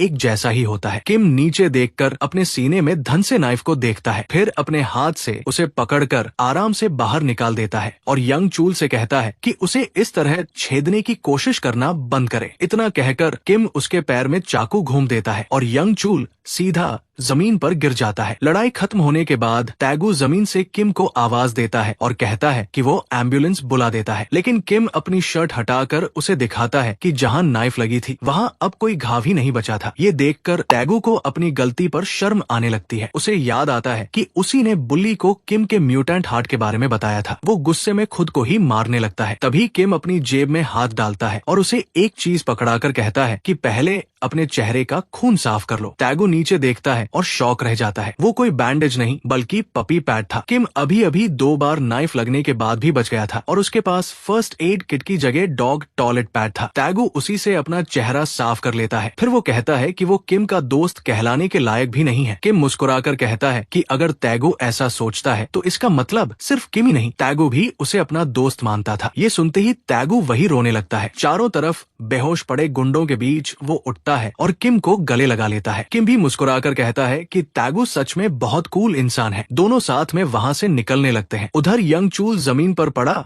अपनी जान की भीख मांग रहा था। उसका भारी शरीर डर से कांप रहा था। वो किम से कहता है कि उसे छोड़ दे। वो कसम खाता है कि किसी को भी किम के म्यूटेंट होने के बारे में नहीं बताएगा। तैगू उसकी तरफ देखता है। जिस आदमी को वो सालों तक अपना हीरो समझता था, अब उसके लिए उसके मन में सिर्फ नफरत बची थी। वो गुस्से में यंग चूल के जबड़े पर किक मारता है और चिल्लाकर कहता है कि जो इंसानों को जानवरों की तरह बेचता हो वो इंसान कहलाने के लायक नहीं है। उधर किम अभी भी फ्रिटर को गोद में लिए खड़ा था और उसके चेहरे पर कंफ्यूजन साफ दिखाई दे रहा था। उसे समझ ही नहीं आ रहा था कि क्या ये लोग पहले दोस्त नहीं थे। कुछ देर बाद तैगू पूछता है कि अब बाकी गुंडों का क्या करें, उन्हें पुलिस के हवाले करें या यही सब खत्म कर दें। लेकिन किम कुछ बोल पाता उससे पहले ही दूर से पुलिस की लाल और नीली लाइट्स दिखाई देने लगती है। 2 पुलिस ऑफिसर्स गली में आते हैं। उन्हें पड़ोसियों की तरफ से शोर की शिकायत मिली थी। तैगू तुरंत उन्हें यंग चूल के ह्यूमन ट्रैफिकिंग के बारे में बताता है। इतना ही नहीं, वो उसका छिपने का ठिकाना भी बता देता है। लेकिन तभी यंग चूल अपना मौका देख लेता है। वो तुरंत जमीन पर गिरकर खुद को विक्टिम दिखाने लगता है। वो चिल्लाता है कि उसकी सारी हड्डियां टूट गई है और उंगली उठाकर किम की तरफ इशारा करता है। वो पुलिस से कहता है कि किम एक हार्ट म्यूटेंट है और हार्ट म्यूटेंट्स को ऐसे लोगों को पीटने का हक नहीं है। ये सुनते ही दोनों ऑफिसर्स का चेहरा बदल जाता है। वो तुरंत किम के पास आते हैं और उसका रजिस्ट्रेशन नंबर और ID कार्ड मांगते हैं। लेकिन किम के पास दोनों में से कुछ भी नहीं था। ये देखकर उसका चेहरा उतर जाता है। उसे पता था कि अगर उसका नाम किसी भी गवर्नमेंट डेटाबेस में गया तो लैब वाले तुरंत उसे ढूंढ लेंगे। उसकी आजादी, उसकी नई जिंदगी और हाइडी के साथ बिताए हुए सारे दिन, सब कुछ खत्म हो जाएगा। तभी अचानक हाइडी दौड़ती हुई गली में पहुंचती है। उसकी सांसें तेज चल रही थी, लेकिन वो सीधे पुलिस ऑफिसर्स के पास जाकर मुस्कुराते हुए कहती है कि पहले एक कॉल सुन लीजिए। वो अपना फोन आगे बढ़ाती है। ऑफिसर शक करते हुए फोन लेता है। दूसरी तरफ से आवाज आती है, मैं सुपरिंटेंडेंट हाब बोल रही हूँ, म्यूटेंट स्पेशल टीम की टीम लीडर। ये सुनते ही ऑफिसर एकदम सीधा खड़ा हो जाता है और तुरंत सैल्यूट कर देता है। सुपरिंटेंडेंट उसे बताती है कि ये गुंडे किडनैपर्स हैं और म्यूटेंट सिर्फ एक विटनेस है। फिर वो साफ ऑर्डर देती है कि किम को बिना कोई और सवाल पूछे तुरंत छोड़ दिया जाए। अगले ही पल यंग चूल के हाथों में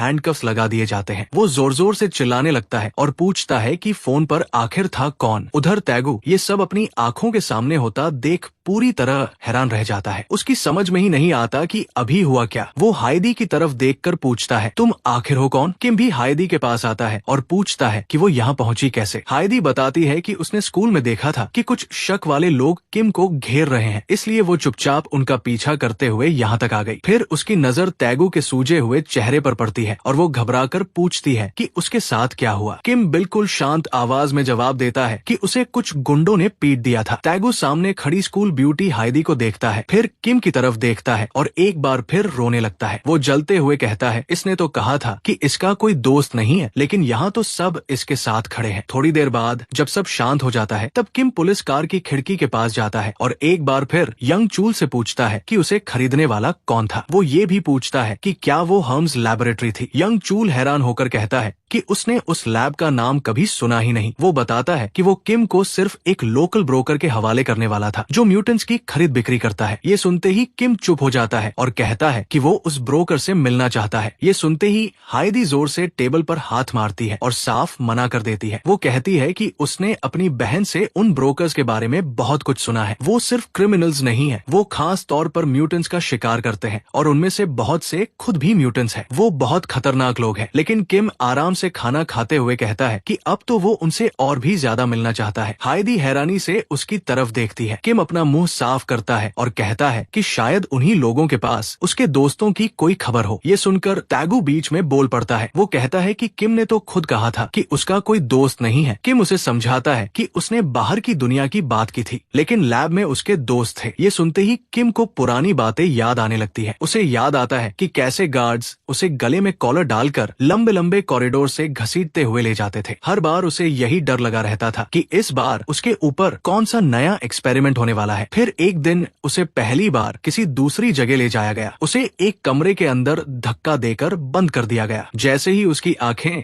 अंधेरे में देखने लायक हुई, उसने देखा कि कमरे में छोटे छोटे बच्चे एक दूसरे पर तलवारें चला रहे थे। सबने नंबर वाले कपड़े पहन रखे थे और उनकी हर हरकत देखकर लगता था कि वो बचपन से ही ट्रेनिंग ले रहे हैं। ये देखकर किम डर के मारे दीवार से लगकर खड़ा हो जाता है। उसी समय एक लड़का दरवाजा खुलते ही उसकी तरफ तलवार फेंक देता है, लेकिन तभी एक लड़की उस लड़के के सिर पर थप्पड़ मारती है और कहती है कि साइको बनना बंद करो। फिर वो किम की तरफ इशारा करके बाकी बच्चों से कहती है कि उसके कपड़े देखो, वो भी हमारी तरह एक टेस्ट सब्जेक्ट है। इसके बाद सारे बच्चे किम के पास आ जाते हैं। वो उसके स्केलेटन जैसे शरीर को देखते हैं, लेकिन उनके चेहरे पर डर नहीं था। उनमें से एक लड़का आराम से कहता है कि वो ठीक ही दिख रहा है, बस स्केलेटन जैसा है, क्योंकि वो भी एक म्यूटेंट है। ये बात उसने इतनी आसानी से कही कि कई सालों बाद पहली बार किम के दिल का बोझ थोड़ा हल्का हो जाता है। इसके बाद सभी बच्चे एक एक करके अपना नाम बताते हैं, चैन, वायुहाना और शिन हयुन। शिन हयुन मुस्कुराते हुए स्केलेटन वाली बात के लिए उससे माफी भी मांगती है। सालों बाद पहली बार किम की खाली आंखों में दर्द के अलावा भी कुछ दिखाई देता है। वापस कन्वीनियंस स्टोर में किम अपने सामने रखी ब्रेड को देखते हुए बताता है कि वो जगह अलग अलग लैब से लाए गए टेस्ट सब्जेक्ट्स को साल में कुछ ही बार बेसिक पढ़ाई करवाती थी। क्योंकि वहाँ मौजूद सभी बच्चे टेस्ट सब्जेक्ट्स थे, इसलिए सब म्यूटेंट्स थे। शायद यही वजह थी कि वो लोग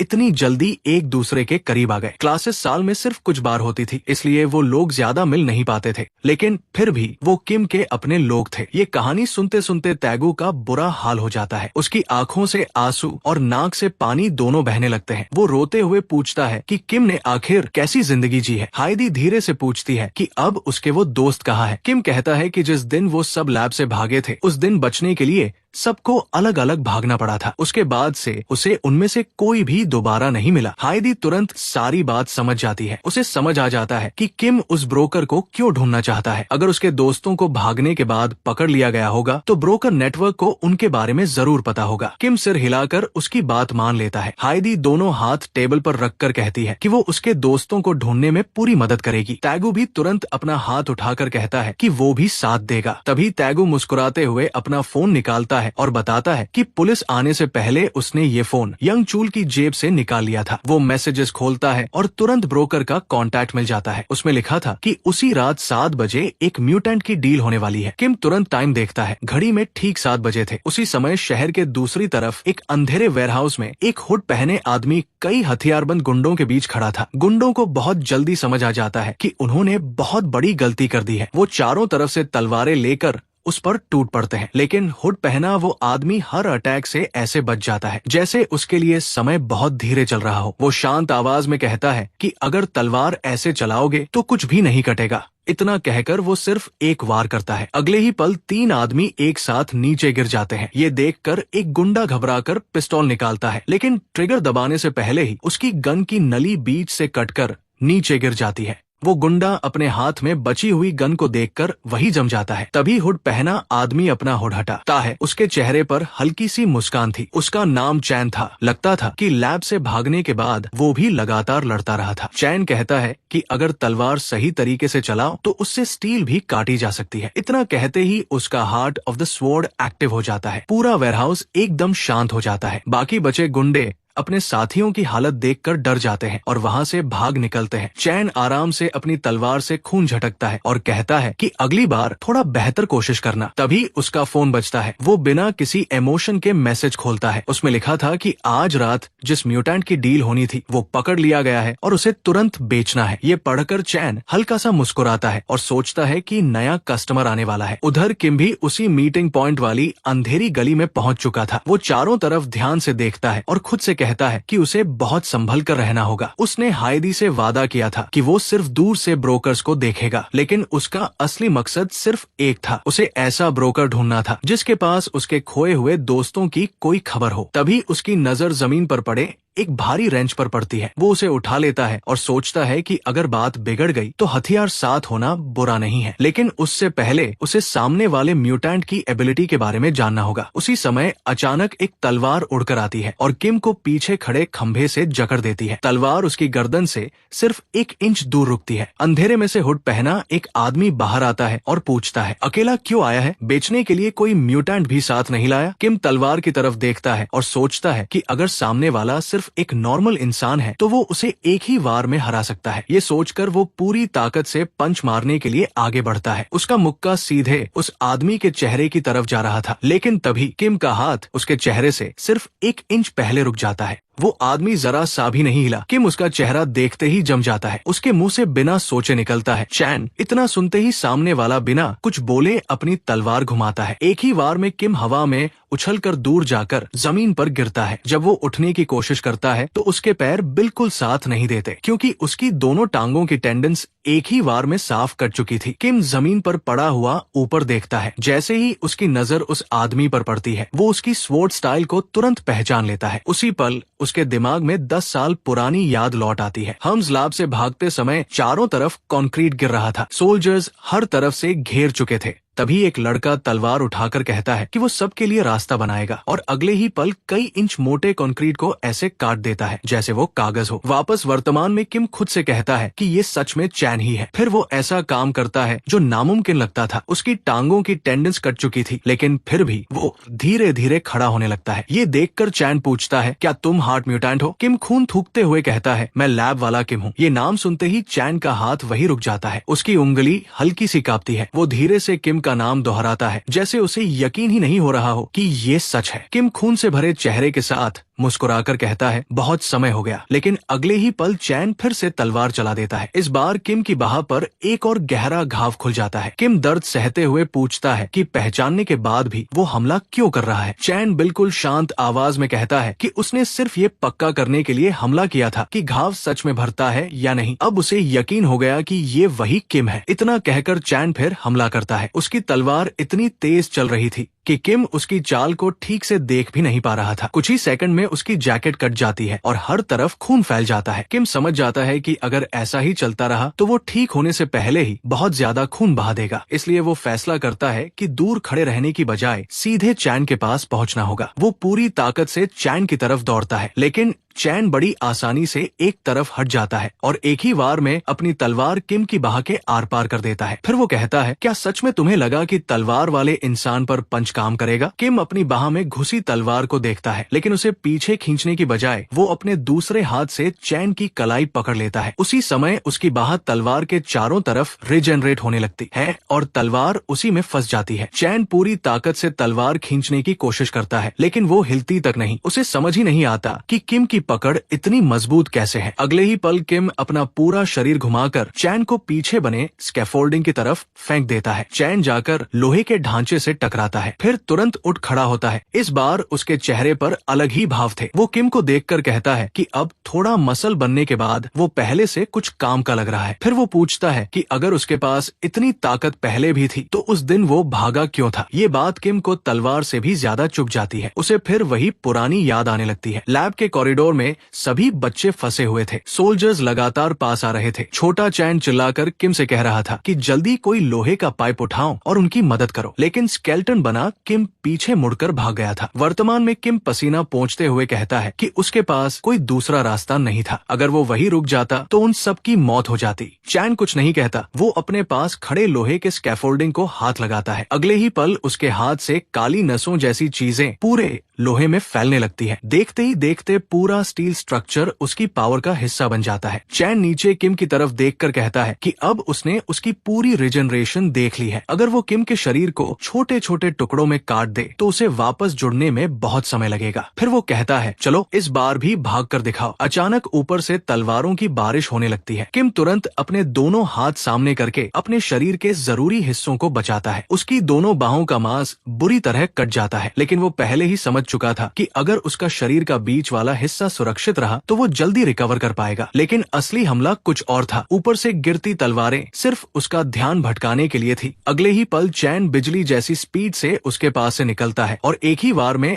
आसपास के सभी स्टील फ्रेम्स काट देता है। पूरा कंस्ट्रक्शन साइट भर कर नीचे गिर जाता है। बाहर सड़क पर धूल फैल जाती है और लोग चीखने लगते हैं। जब धूल हटती है तब किम मलबे के बीच खड़ा दिखाई देता है। उसके सारे घाव पहले ही भरने लगे थे। ये देखकर चैन हैरान रह जाता है। वो कहता है कि किम की रिजनरेशन पहले से कई गुना तेज हो चुकी है। किम अपने मुंह से खून साफ करता है और कहता है कि चैन एक बात गलत समझ रहा है। वो उस दिन भागा नहीं था। उसने आखिर तक लड़ाई की थी ताकि सबकी जान बच सके, और आज भी वो यहाँ सिर्फ इसलिए आया है ताकि अगर उनके किसी दोस्त को ब्रोकर्स ने पकड़ लिया हो तो उसे बचाया जा सके। ये सुनकर चैन पहली बार चुप हो जाता है। उसके चेहरे पर बना कठोर भाव थोड़ा नरम पड़ जाता है। इसी बीच बाहर जमा लोग बातें करने लगते हैं। कोई पूछ रहा था कि मलबे के अंदर कोई फंसा तो नहीं। कोई कह रहा था कि शायद वहाँ कोई म्यूटेंट है। चैन समझ जाता है कि अब यहाँ रुकना ठीक नहीं होगा। वो अपनी तलवार म्यान में रखता है और किम से कहता है कि अगर उसे और बात करनी है तो उसके हाइड आउट पर आ जाए। इतना कहकर वो दोबारा अपना हुड पहनता है और शहर के अंधेरे में गायब हो जाता है। किम अकेला खड़ा उसे जाते हुए देखता रहता है। वो सोचता है कि चैन पर हले से कितना बदल गया है। तभी उसे एक और पुरानी याद आती है। छोटा चैन लैब गाउन पहने मुस्कुराता हुआ उसके पास आया था। उसने अपने हाथ से बनाया हुआ खाना किम की तरफ बढ़ाते हुए कहा था कि एक बार चक्कर देखो। उस समय चैन हमेशा हंसने वाला और बहुत खुश रहने वाला लड़का था। किम सोचने लगता है कि आखिर इन सालों में उसके साथ ऐसा क्या हुआ कि वो इतना बदल गया। फिर वो चैन के दिए हुए एड्रेस पर पहुंच जाता है, लेकिन वहां पहुंचते ही उसके कदम वही रुक जाते हैं क्योंकि सामने कोई सीक्रेट हाइड आउट नहीं था। वो एक बड़ा बर्गर रेस्टोरेंट था जहां बहुत भीड़ लगी हुई थी और काउंटर के पीछे खुद चैन खड़ा था। जो लड़का 20 मिनट पहले किम की बाह में तलवार घूम रहा था, वही अब उसी तलवार से इतनी तेजी से प्याज काट रहा था कि लोग हैरानी से उसे देख रहे थे। कई लड़कियां उसकी फोटोज भी ले रही थी। उसी समय किम, हाइडी और तैगो अंदर आते हैं। चैन को देखकर किम की आंखें खुली की खुली रह जाती है। चैन उनकी तरफ देखता है, पहले अपना ऑर्डर पूरा करता है, फिर सिर से इशारा करके उन्हें एक बूथ में बैठने के लिए कहता है। तैगो आगे बढ़कर अपना इंट्रो देता है और कहता है कि वो किम का नया दोस्त है। चैन पहले तैगो को देखता है, फिर किम की तरफ देखकर कहता है, बेरोजगार होकर भी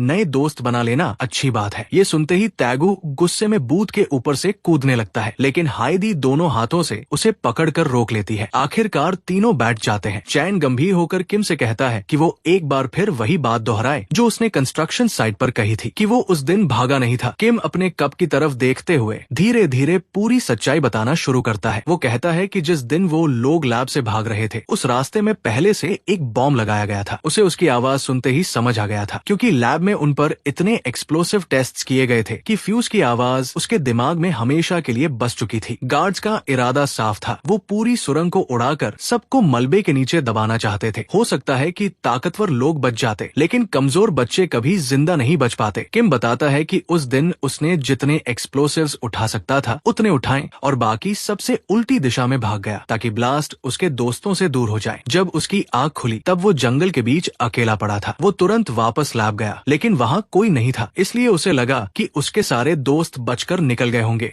चैन कुछ देर तक चुप रहता है, फिर वो कहता है कि उस दिन उसने दूर कहीं बहुत बड़ा एक्सप्लोजन सुना था। वो किम से पूछता है, क्या तुम सच में वो बॉम्ब अकेले लेकर भागे थे? किम बिना झिझक कहता है, हाँ, क्योंकि मैं एक्सप्लोजन से बच सकता था। ये सुनते ही चैन दोनों हाथों से अपना चेहरा ढक लेता है। उसे यकीन ही नहीं होता, लेकिन किम फिर कहता है कि यही सच है, क्योंकि उस समय किसी को समझाने का मौका ही नहीं था। चैन की आंख से एक आंसू निकल आता है। वो धीरे से कहता है कि उसे किम की बात पर यकीन है। अगले ही पल चैन का हाथ इतनी तेजी से चलता है कि एक पूरा प्याज एक सेकंड में बराबर बराबर रिंग्स में कट जाता है। फिर वो टोमेटो और लेट्यूस हवा में उछालता है और देखते ही देखते किम के सामने एक शानदार बर्गर तैयार कर देता है। वो बर्गर उसकी तरफ बढ़ाते हुए कहता है कि उसने सुना है किम ने बहुत मुश्किलें झेली है, इसलिए ये उसकी तरफ से गिफ्ट है। किम पहला बाइट लेते ही हैरान रह जाता है, फिर वो इतनी तेजी से खाना शुरू कर देता है कि रुकने का नाम ही नहीं लेता। उधर बाहर खड़े फैंस फिर से चैन के साथ फोटोज लेने पहुंच जाते हैं। फोटोज खत्म होने के बाद चैन वापस आकर बैठता है और किम से माफी मांगता है कि उसने बिना उसकी बात सुने उस पर हमला कर दिया था। किम मुंह में खाना भरे हुए ही कहता है कि उसे ज्यादा दर्द भी नहीं हुआ था। चैन हल्का सा सिर हिलाता है, ट्रे उसकी तरफ और सरका देता है और लगभग मुस्कुराते हुए कहता है कि किम भी एक नॉर्मल इंसान की तरह जी सकता है। फिर वो उसी समय किम को मिनिमम वेज से 150% ज्यादा सैलरी पर जॉब भी ऑफर कर देता है। उधर पीछे बैठे तैगू आंखें सिकोड़कर चैन को देख रहा था। वो धीरे से कहता है कि उसे इस आदमी पर अभी भी कुछ गड़बड़ लग रही है, लेकिन किम जॉब की बात छोड़कर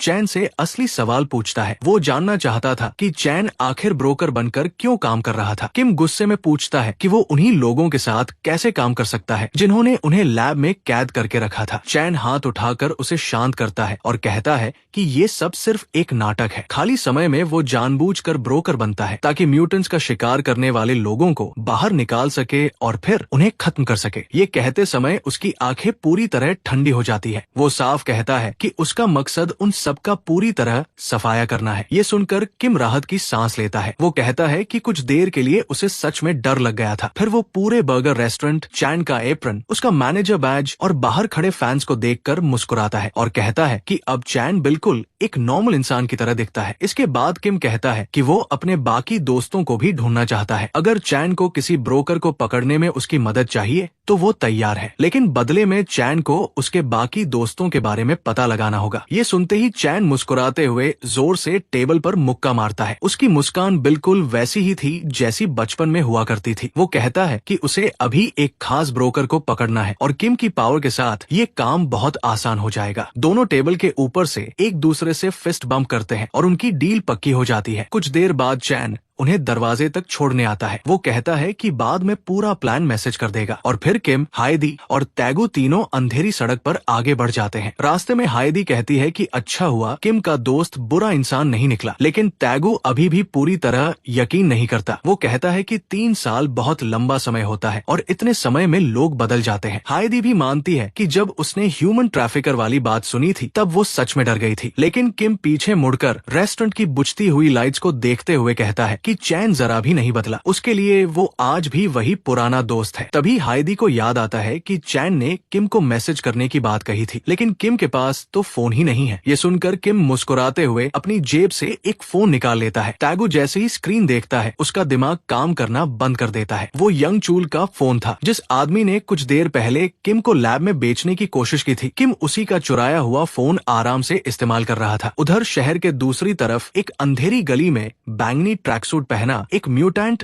अपनी जान बचाकर भाग रहा था। पीछे से कई गुंडे उसका पीछा कर रहे थे। भागते भागते वो लड़खड़ा जाता है। उसके हाथ से गाढ़ा पीला लिक्विड निकलता है। फिर वो पलटकर वही चिपचिपा लिक्विड गुंडों की तरफ फेंक देता है। गुंडे चिल्लाते हुए पीछे हट जाते हैं। उसे लगता है कि अब उसे थोड़ा टाइम मिल गया है, लेकिन तभी एक जोरदार पंच उसके चेहरे पर लगता है और वो सीधा जमीन पर गिर जाता है। उसके ऊपर एक बहुत बड़ा आदमी खड़ा था। वो रोते हुए कहता है कि उसकी पावर सिर्फ ऑल बनाना है, उसकी एबिलिटी किसी काम की नहीं है। एक गुंडा उसके बाल पकड़कर हंसने लगता है और कहता है कि कुछ म्यूटेंट्स तो बिल्कुल बेकार होते हैं। तभी दूसरा गुंडा सिगरेट टीटी जलाते हुए कहता है कि बेकार हो या नहीं, हर म्यूटेंट के बदले पूरे 1 बिलियन मिल रहे हैं। इतने में गली के बाहर से एक शांत आवाज आती है। चैन वहाँ पहुँच चुका था। वो आराम से पूछता है, सिर्फ 1 बिलियन इतना ही मिल रहा है? उसका सवाल पूरा भी नहीं होता कि उसकी तलवार बिजली की तरह चलती है और एक गुंडे की गर्दन कट जाती है। फिर वो बाकी लोगों की तरफ देखकर कहता है कि अगर लोग अपनी जान जोखिम में डाल रहे हैं तो पेमेंट इससे ज्यादा होनी चाहिए। इसके बाद एक एक करके सारे गुंडे जमीन पर गिरने लगते हैं। आखिर में बचा एक आदमी कांपते हुए गन निकालता है, लेकिन चैन सीधे उसकी गन पकड़ लेता है। अगले ही पल गन के अंदर से लोहे की नुकीली कीलें बाहर निकलती है और गन के साथ साथ उसे पकड़ने वाला हाथ भी चीर देती है। चैन उसके पास से निकलते हुए कहता है कि अगली बार ऐसी जगह गिरना जहां मेटल कम हो। ऑल वाला म्यूटेंट राहत की सांस लेते हुए रोने लगता है। वो कहता है कि वो दोनों म्यूटेंट्स हैं, इसलिए अब वो सुरक्षित है। लेकिन चैन ठंडी आवाज में उसे चुप रहने को कहता है। फिर वो अपना फोन निकालता है और किसी को रिपोर्ट करता है कि चोरी हुआ म्यूटेंट मिल गया है और अब उसे सीधे लैब भेजा जा सकता है। जिस म्यूटेंट की उसने अभी जान बचाई थी वो ये सब अपनी आंखों से देख रहा था। दूसरी तरफ वाला बॉस चैन की तारीफ करता है। तब चैन कहता है कि उसके पास एक और खबर है। वो कहता है कि उसे किम मिल गया है। ये सुनते ही दूसरी तरफ कुछ पल के लिए पूरी चुप्पी छा जाती है। चैन फिर कहता है कि डील अभी भी जारी है और वो किम को कल उनके हवाले कर देगा। उसी रात चैन अपने घर की किचन में एप्रन पहनकर खाना बना रहा था। वो हमेशा की तरह बड़ी सफाई से कैरेट काटते हुए अपने प्लान के बारे में सोच रहा था। वो मन ही मन कहता है कि किम को अपने पास बुलाना बहुत आसान होगा क्योंकि किम उस पर पूरा भरोसा करता है। लेकिन असली परेशानी किम की रिजेनरेशन थी। सामान्य तरीके से उसके शरीर को हराना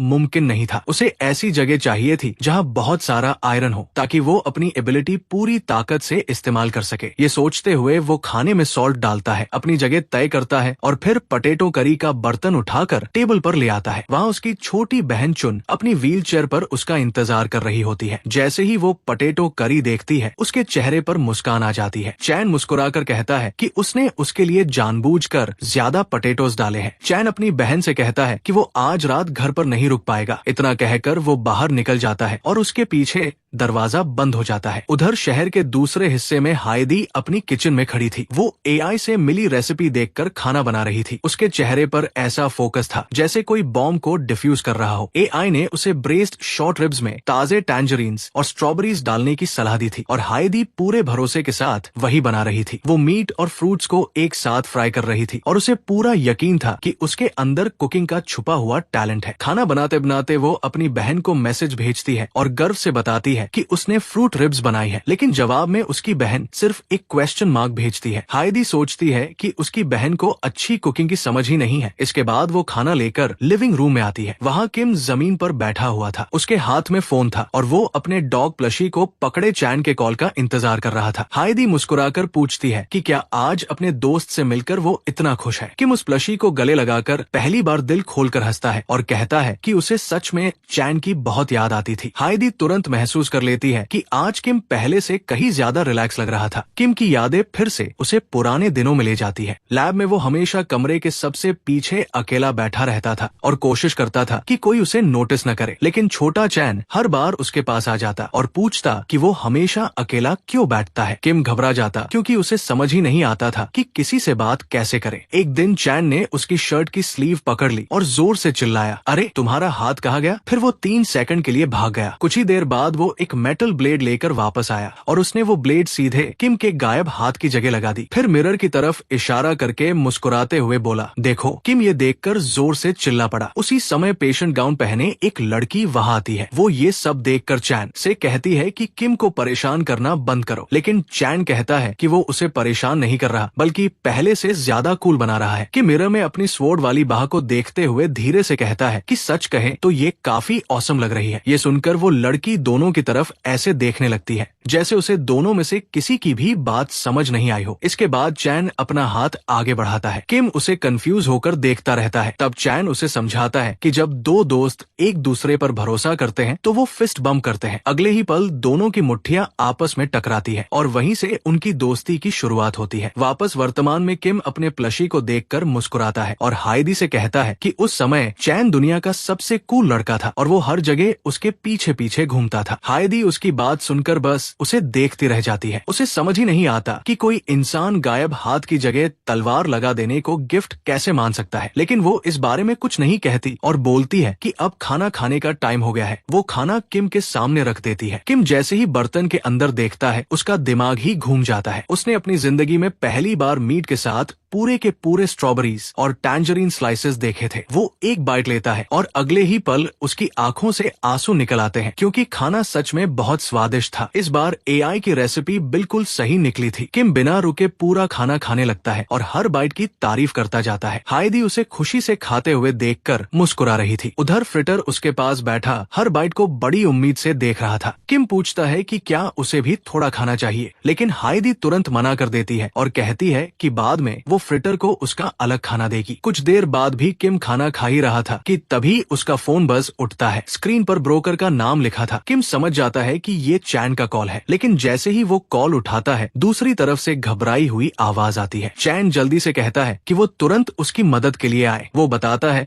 कि वो लैबोरेटरी से जुड़े कुछ लोगों का पीछा कर रहा था, लेकिन अब मामला पूरी तरह उसके हाथ से निकल चुका है। जैसे ही किम लैबोरेटरी शब्द सुनता है वो तुरंत खड़ा हो जाता है। हाइदी उसके चेहरे का बदलता हुआ भाव साफ देख लेती है। किम बिना पूरी बात सुने ही जोर से कहता है कि वो अभी आ रहा है। कॉल कटते ही उसके फोन पर एक एड्रेस आ जाता है। वो शहर के किनारे बनी एक छोड़ी हुई फैक्ट्री का एड्रेस था। किम जल्दी से फ्रूट रिब्स का आखिरी बाइट खाता है, हाइदी से माफी मांगता है और तुरंत बाहर निकल जाता है। हाइदी भी उसके पीछे जाने लगती है, लेकिन किम उसे रोक देता है और कहता है कि वहाँ जाना बहुत खतरनाक है। फिर वो वादा करता है कि वो जल्दी वापस आ जाएगा। कुछ देर बाद किम उस फैक्ट्री में पहुँच जाता है, लेकिन वहाँ का माहौल उसे अजीब लगता है। जहाँ किसी के फंसे होने की बात कही गई थी वहाँ बिल्कुल सन्नाटा था। वो चारों तरफ ध्यान से देखने लगता है। तभी उसे पता चलता है कि पूरी फैक्ट्री में हर तरफ जंग लगे iron shelves, metal containers, iron floor, pipes, bolts और लोहे का कबाड़ भरा पड़ा है। चैन ने जानबूझकर ऐसी जगह चुनी थी जहाँ उसकी पावर पूरे बिल्डिंग एनजी को हथियार बना सकती थी, लेकिन किम बिना कुछ सोचे सीधे अंदर चला जाता है। अचानक जमीन से मशीन जैसी आवाज आने लगती है। अगले ही पल आयरन फ्लोर में से मुड़ी हुई मेटल ब्लेड्स हर तरफ निकलने लगती है। पूरी जमीन लोहे के दांतों से भर जाती है। बचने की कोई जगह ही नहीं थी। वो ब्लेड्स किम के शरीर को कई जगह से चीर देती है और उसे हवा में उठा देती है। किम वही हवा में लटका रहता है। उसके मुंह से खून टपक रहा था। वो हैरानी से अपने सीने के आर पार निकले हुए स्टील को देख रहा था। उसी समय ऊपर से चैन नीचे बैठकर उसे देखता है और ठंडी आवाज में कहता है, आने के लिए शुक्रिया। दर्द से कराहते हुए किम पूछता है कि वो ये सब क्या कर रहा है।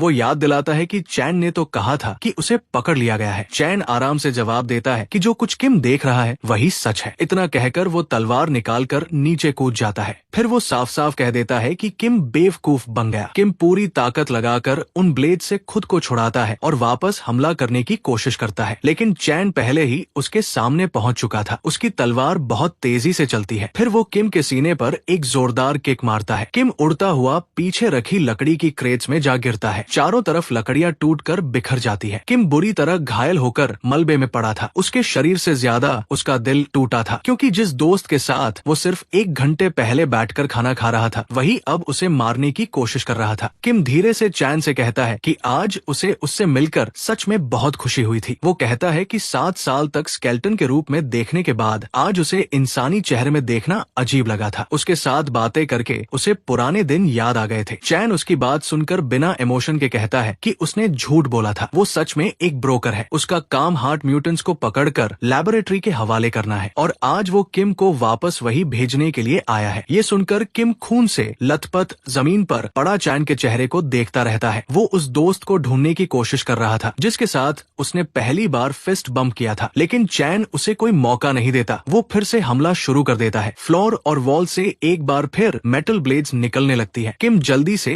एक मशीन से आयरन प्लेट उखाड़कर उसे शील्ड की तरह इस्तेमाल करता है। साथ ही वो चैन पर चिल्लाता है कि वो होश में आए, लेकिन चैन उस शील्ड के बीच से आयरन स्पाइक्स निकाल देता है। वो स्पाइक्स शील्ड को पार करके सीधे किम के कंधे में घुस जाती है। दर्द में भी वो चैन से पूछता है कि क्या वो सच में अभी भी उन्हीं लोगों के लिए काम कर रहा है जिन्होंने उन दोनों पर इतने साल तक जुल्म किए थे। इतना कहकर किम पास पड़ा स्कैफोल्डिंग का बड़ा टुकड़ा उठाकर पूरी ताकत से चैन की तरफ फेंकता है और चिल्लाता है, जाग जाओ चैन। लेकिन चैन की आंखें ठंडी लाल चमकने लगती है। अगले ही पल वो अपनी तलवार का एक वार करता है और सामने खड़े मोटे मोटे मेटल पाइप्स भी कागज की तरह बीच से कट जाते हैं। किम अपनी जीभ से हल्की सी आवाज निकालता है और समझ जाता है कि अब बातों का कोई फायदा नहीं है। अगले ही पल वो अपनी पूरी ताकत के साथ चैन की तरफ दौड़ पड़ता है। चैन बड़ी आसानी से बच जाता है और अपनी तलवार से किम के सीने पर एक लंबा तिरछा कट लगा देता है। किम के मुंह से खून निकलता है, लेकिन वो उस घाव की बिल्कुल परवाह नहीं करता और लगातार आगे बढ़ता रहता है। पहली बार लड़ाई के दौरान चैन के चेहरे पर हैरानी दिखाई देती है, क्योंकि इतना गहरा घाव खाने के बाद कोई भी इंसान खड़ा नहीं रह सकता था। तभी किम का पंच सीधे चैन के चेहरे पर लगता है और उसकी आवाज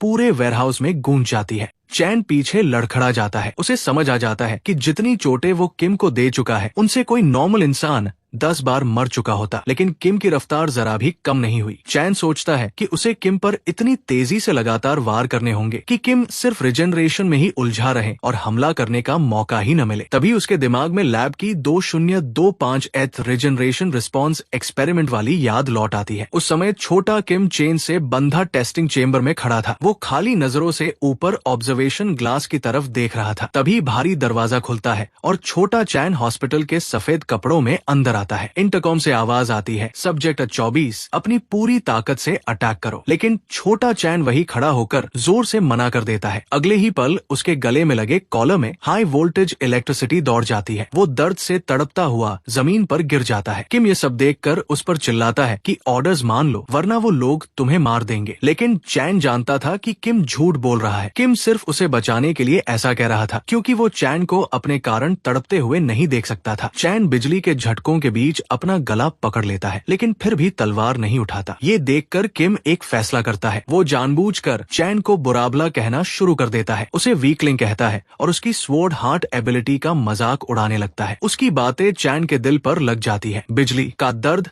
और अंदर का गुस्सा मिलकर आखिर उसकी हिम्मत तोड़ देते हैं। चैन तलवार निकालता है और पूरी ताकत से किम पर हमला कर देता है। तलवार किम के स्केलेटन बॉडी को चीरते हुए निकल जाती है और चारों तरफ गहरा लाल खून फैल जाता है। किम एक पल के लिए घाव को देखता है और मन ही मन सोचता है कि शायद उसने चैन को कुछ ज्यादा ही गुस्सा दिला दिया। रिसर्चर्स तुरंत एक्सपेरिमेंट पूरा होने का ऐलान कर देते हैं और बिना किसी इमोशन के अपने रिजल्ट्स लिखने लगते हैं। उधर चैन अपने गिरे हुए दोस्त के ऊपर खड़ा था। उसके सफेद कपड़े खून से भीग चुके थे और उसकी आंखें पूरी तरह खाली लग रही थी। किम जमीन पर दर्द से सांस ले रहा था। तभी उसे एक अजीब बात महसूस होती है। उसे उतना दर्द नहीं हो रहा था जितना होना चाहिए था। वो अपने घावों को देखता है और फिर चैन की तरफ हैरानी से देखता है। चैन तुरंत उसके पास घुटनों के बल बैठ जाता है और धीरे से कहता है कि चुपचाप लेटा रहो और ऐसा दिखाओ जैसे बहुत ज्यादा दर्द हो रहा है, ताकि रिसर्चर्स को कोई शक न हो। तभी किम की नजर चैन की बाह पर जाती है। वहाँ भी गहरे घाव बने हुए थे। चैन ने खुद को भी काट लिया था। वो किम से कहता है कि चुप रहो, नहीं तो दोनों पकड़े जाएंगे। किम हैरानी से पूछता है कि उसने ऐसा क्यों किया। चैन दूसरी तरफ देखते हुए बताता है कि लैब वाले जानबूझकर किम के ब्लड लेवल को कम रखते हैं ताकि उसकी रिजेनरेशन धीमी रहे। इसलिए उसने खुद को काट कर अपनी स्वॉर्ड ब्लड किम के ऊपर बहा दी, ताकि एक्सपेरिमेंट के दौरान किम को जरूरी न्यूट्रिएंट्स मिल जाए और वो जिंदा रह सके। याद खत्म होती है और दोनों फिर से वर्तमान की लड़ाई में लौट आते हैं। चैन की तलवार एक बार फिर किम के शरीर पर नया कट लगा देती है। किम वार सहते हुए उसी समय अपना पंच चैन के जबड़े पर मार देता है। अगले ही पल दोनों के बीच लगातार वार होने लगते हैं। दोनों में से कोई भी दूसरे को सांस लेने का मौका नहीं देता। तभी किम अपना पंच ठीक लगने से पहले रोक देता है। वो चैन की आंखों में कुछ पुराना ढूंढने की कोशिश करता है, लेकिन चैन बिना किसी इमोशन के किम की बाह पर हल्का कट लगा देता है। फिर चैन कहता है कि अगला नंबर हाइदी और तैगो का होगा, वो दोनों को पकड़ कर ले जाएगा। ये सुनते ही किम गुस्से में उसकी तरफ बढ़ता है, लेकिन चैन उसकी दोनों हथेलियां काट देता है और हंसते हुए कहता है कि इस इस शहर में दो बेबस स्टूडेंट्स को किडनैप करना बहुत आसान है। बस यही बात किम को पूरी तरह गुस्सा दिला देती है। वो अपना हाथ सीधे चैन के मुंह के अंदर घुसा देता है और अंदर से उसे पकड़ लेता है। फिर ठंडी आवाज में कहता है कि उस लाइन को कभी क्रॉस मत करना। हाइडी और तैगू उसके अपने लोग हैं और कोई भी उन्हें हाथ नहीं लगाएगा। इसके बाद किम साफ कहता है कि अब उसे चैन की बिल्कुल परवाह नहीं है और अब वो उसकी जमकर पिटाई करेगा। अगले ही पल उसका रिसरेक्शन हार्ट गहरे लाल रंग में धड़कने लगता है। चैन के खुले घाव से किम सीधे उसका ब्लड खींचकर अपनी नसों में खींच लेता है और उसे अपनी ताकत के लिए फ्यूल की तरह इस्तेमाल करता है। फिर वो एक ही पल में चैन के सामने पहुंच जाता है और उसके सीने पर जोरदार पंच मारता है। चैन लोहे के फ्लोर पर दूर तक फिसल जाता है और उसकी 3 पसलियां एक साथ टूट जाती है। दूसरा पंच उसके चेहरे पर लगता है और खून हवा में उड़ जाता है। लेकिन किम रुकता नहीं। वो इतनी तेजी से आगे बढ़ता है कि चैन की आंखें भी उसका पीछा नहीं कर पाती। किम उसे इंडस्ट्रियल स्क्रैप में दे मारता है और जमीन पर दबा देता है। चैन खुद को संभालते ही अपना हाथ मेटल फ्लोर पर रख देता है। अगले ही पल चारों तरफ नुकीले आयरन स्पाइक्स निकल आते हैं ताकि उसे थोड़ा डिस्टेंस मिल सके। लेकिन किम उन निकलते हुए ब्लेड्स के बीच से ऐसे निकलता है जैसे उसे पहले से पता हो कि कौन सा ब्लेड कहां से निकलेगा। ये देखकर चैन समझ जाता है कि उसके सामने कोई साधारण इंसान नहीं बल्कि ऐसी फाइटिंग मशीन खड़ी है जो लड़ते लड़ते और भी ताकतवर होती जा रही है। तब चैन अपना हाथ और जोर से फ्लोर पर दबाता है और अपनी वो पावर इस्तेमाल करता है जिसे वो अब तक छिपा कर रखा था। पूरी फैक्ट्री में बड़ी बड़ी दरारें पड़ने लगती है। आसपास मौजूद हर आयरन पीस उसकी तरफ खींचने लगता है। मेटल उसके शरीर के अंदर मिलना शुरू हो जाता है। इस प्रक्रिया से उसके अपने अंदरूनी अंग भी फटने लगते हैं। कुछ ही सेकंड में चैन का पूरा शरीर नुकीले स्टील से ढक जाता है। उसके शरीर के हर हिस्से से सैकड़ों ब्लेड्स बाहर निकल आते हैं। वो किम से कहता है कि इस बार उसकी रिजेनरेशन भी उसे नहीं बचा पाएगी क्योंकि पास आते ही उसका पूरा शरीर चिथड़े चिथड़े हो जाएगा। लेकिन किम बिना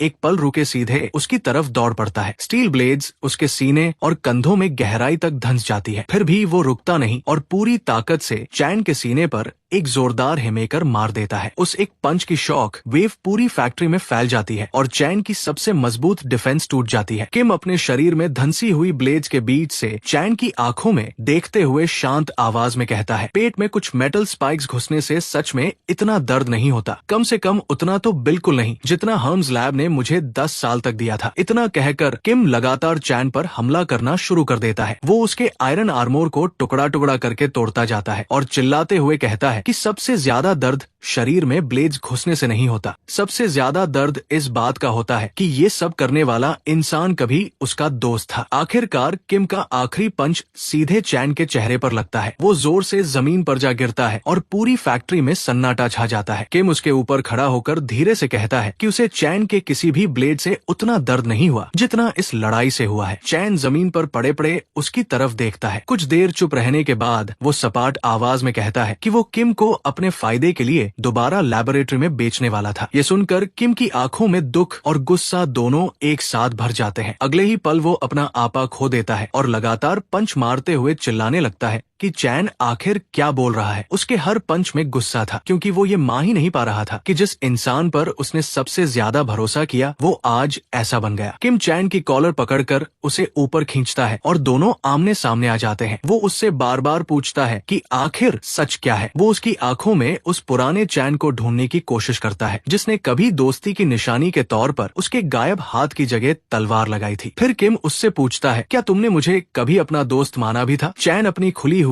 एक आंख से उसकी तरफ देखता है और धीरे से जवाब देता है, हाँ, सिर्फ वही। ये एक शब्द किम के दिल पर गहरी चोट की तरह लगता है। उसी पल उसे पुरानी यादें आने लगती है। छोटा चैन और स्कल मास्क पहने किम साथ में भाग रहे थे, हंस रहे थे, छिपकर एप्पल्स चुराकर खा रहे थे और टेस्टिंग चेम्बर में एक दूसरे से फिस्ट बम्प कर रहे थे। वो बच्चे जिन्हें खुश होने का कोई मौका नहीं मिलना चाहिए था फिर भी छोटी छोटी खुशियां ढूंढ लेते थे। वापस वर्तमान में चैन छत की तरफ देखते हुए कहता है कि अब उसके पास कहने के लिए कुछ भी नहीं बचा। वो एक ही पल में हर सवाल और हर उम्मीद खत्म कर देता है। उसी समय पूरी फैक्ट्री तेज रोशनी से भर जाती है। चारों तरफ से हाई पावर लाइट्स अंदर चमकने लगती है। अगले ही पल अर्बन कैमो पहने दर्जनों आर्म्ड ऑफिसर्स हर एंट्रेंस से अंदर घुस आते हैं। किम अपनी आंखों पर हाथ रख लेता है। उन यूनिफॉर्म्स को देखते ही उसकी सांसें तेज हो जाती है। उसके दिमाग से पहले उसके शरीर ने उन यूनिफॉर्म्स को पहचान लिया था। लैबोरेटरी की सारी दर्दनाक यादें एक साथ लौट आती है। उसकी सांसें उखड़ने लगती है। सभी ऑफिसर्स अपनी गन्स उसकी तरफ तान लेते हैं। हर रास्ता बंद हो चुका था। किम पूरी तरह घिर चुका था और उसके कंधे पर बेहोश चैन पड़ा था। किम चारों तरफ देखता है और फैसला करता है कि उसे यहाँ से निकलना होगा और भागने की कोशिश करता है। एक ऑफिसर रेडियो पर रिपोर्ट करता है कि हार्ट म्यूटेंट की पहचान हो चुकी है और टारगेट को पकड़ने के लिए तुरंत बैकअप भेजा जाए। उसी समय छोटे काले बालों वाली और पिन स्ट्राइप्ड सूट पहने एक महिला पूरे आर्म फॉर्मेशन के बीच ऐसे चल कर आती है जैसे पूरी जगह उसी की हो। वो आते ही कहती है कि अब इस पूरे ऑपरेशन की कमांड उसके हाथ में होगी क्योंकि वो mutant special police task force की लीडर है। कैप्टन उसे देखकर हैरान रह जाता है। वो तुरंत सभी ऑफिसर्स को वेपन्स नीचे करने का ऑर्डर देती है। अगले ही पल पूरी फैक्ट्री में सन्नाटा छा जाता है। वो धीरे धीरे किम की तरफ बढ़ती है जो अभी भी चैन को पकड़े खड़ा था। कुछ कदम दूर रुककर वो सीधे किम का नाम लेकर उसे बुलाती है। किम तुरंत सतर्क हो जाता है। उसे समझ नहीं आता कि ये औरत उसका नाम कैसे जानती है। वो उसके थोड़ा पास आकर कहती है कि डरने की जरूरत नहीं है। उसे पहले से किम की पूरी सिचुएशन के बारे में पता है। फिर वो ऐसी बात कहती है कि किम वही रुक जाता है। वो हाइडी की बड़ी बहन थी। वो अपना नाम हाय जीन बताती है और फिर टैक्टिकल टीम की तरफ मुड़कर ऑर्डर्स देने लगती है। उसी समय कैप्टन उसके सामने आकर पूछता है कि क्या उसकी टास्क फोर्स ऐसे ही स्टैंडर्ड प्रोटोकॉल को इग्नोर कर सकती है। तभी उसका असिस्टेंट चैन का वारंट कैप्टन के सामने रख देता है और साफ कहता है कि पीछे हट जाए। कैप्टन कहता है कि उसे चैन की बात नहीं करनी। वो ब्लैक टी शर्ट वाले लड़के की बात कर रहा है क्योंकि सीसीटीवी से पता चल चुका है कि किम एक अनरजिस्टर्ड म्यूटेंट है और अब वो सिविलियन पुलिस की जुरिस्डिक्शन में आता है। ये सुनते ही एक बार फिर कई राइफल्स किम की तरफ घूम जाती है। किम मन ही मन सोचने लगता है कि अब उसे क्या करना चाहिए। तभी हाय जीन अपनी उंगलियां चटकाती है। अगले ही पल हर राइफल के ऊपर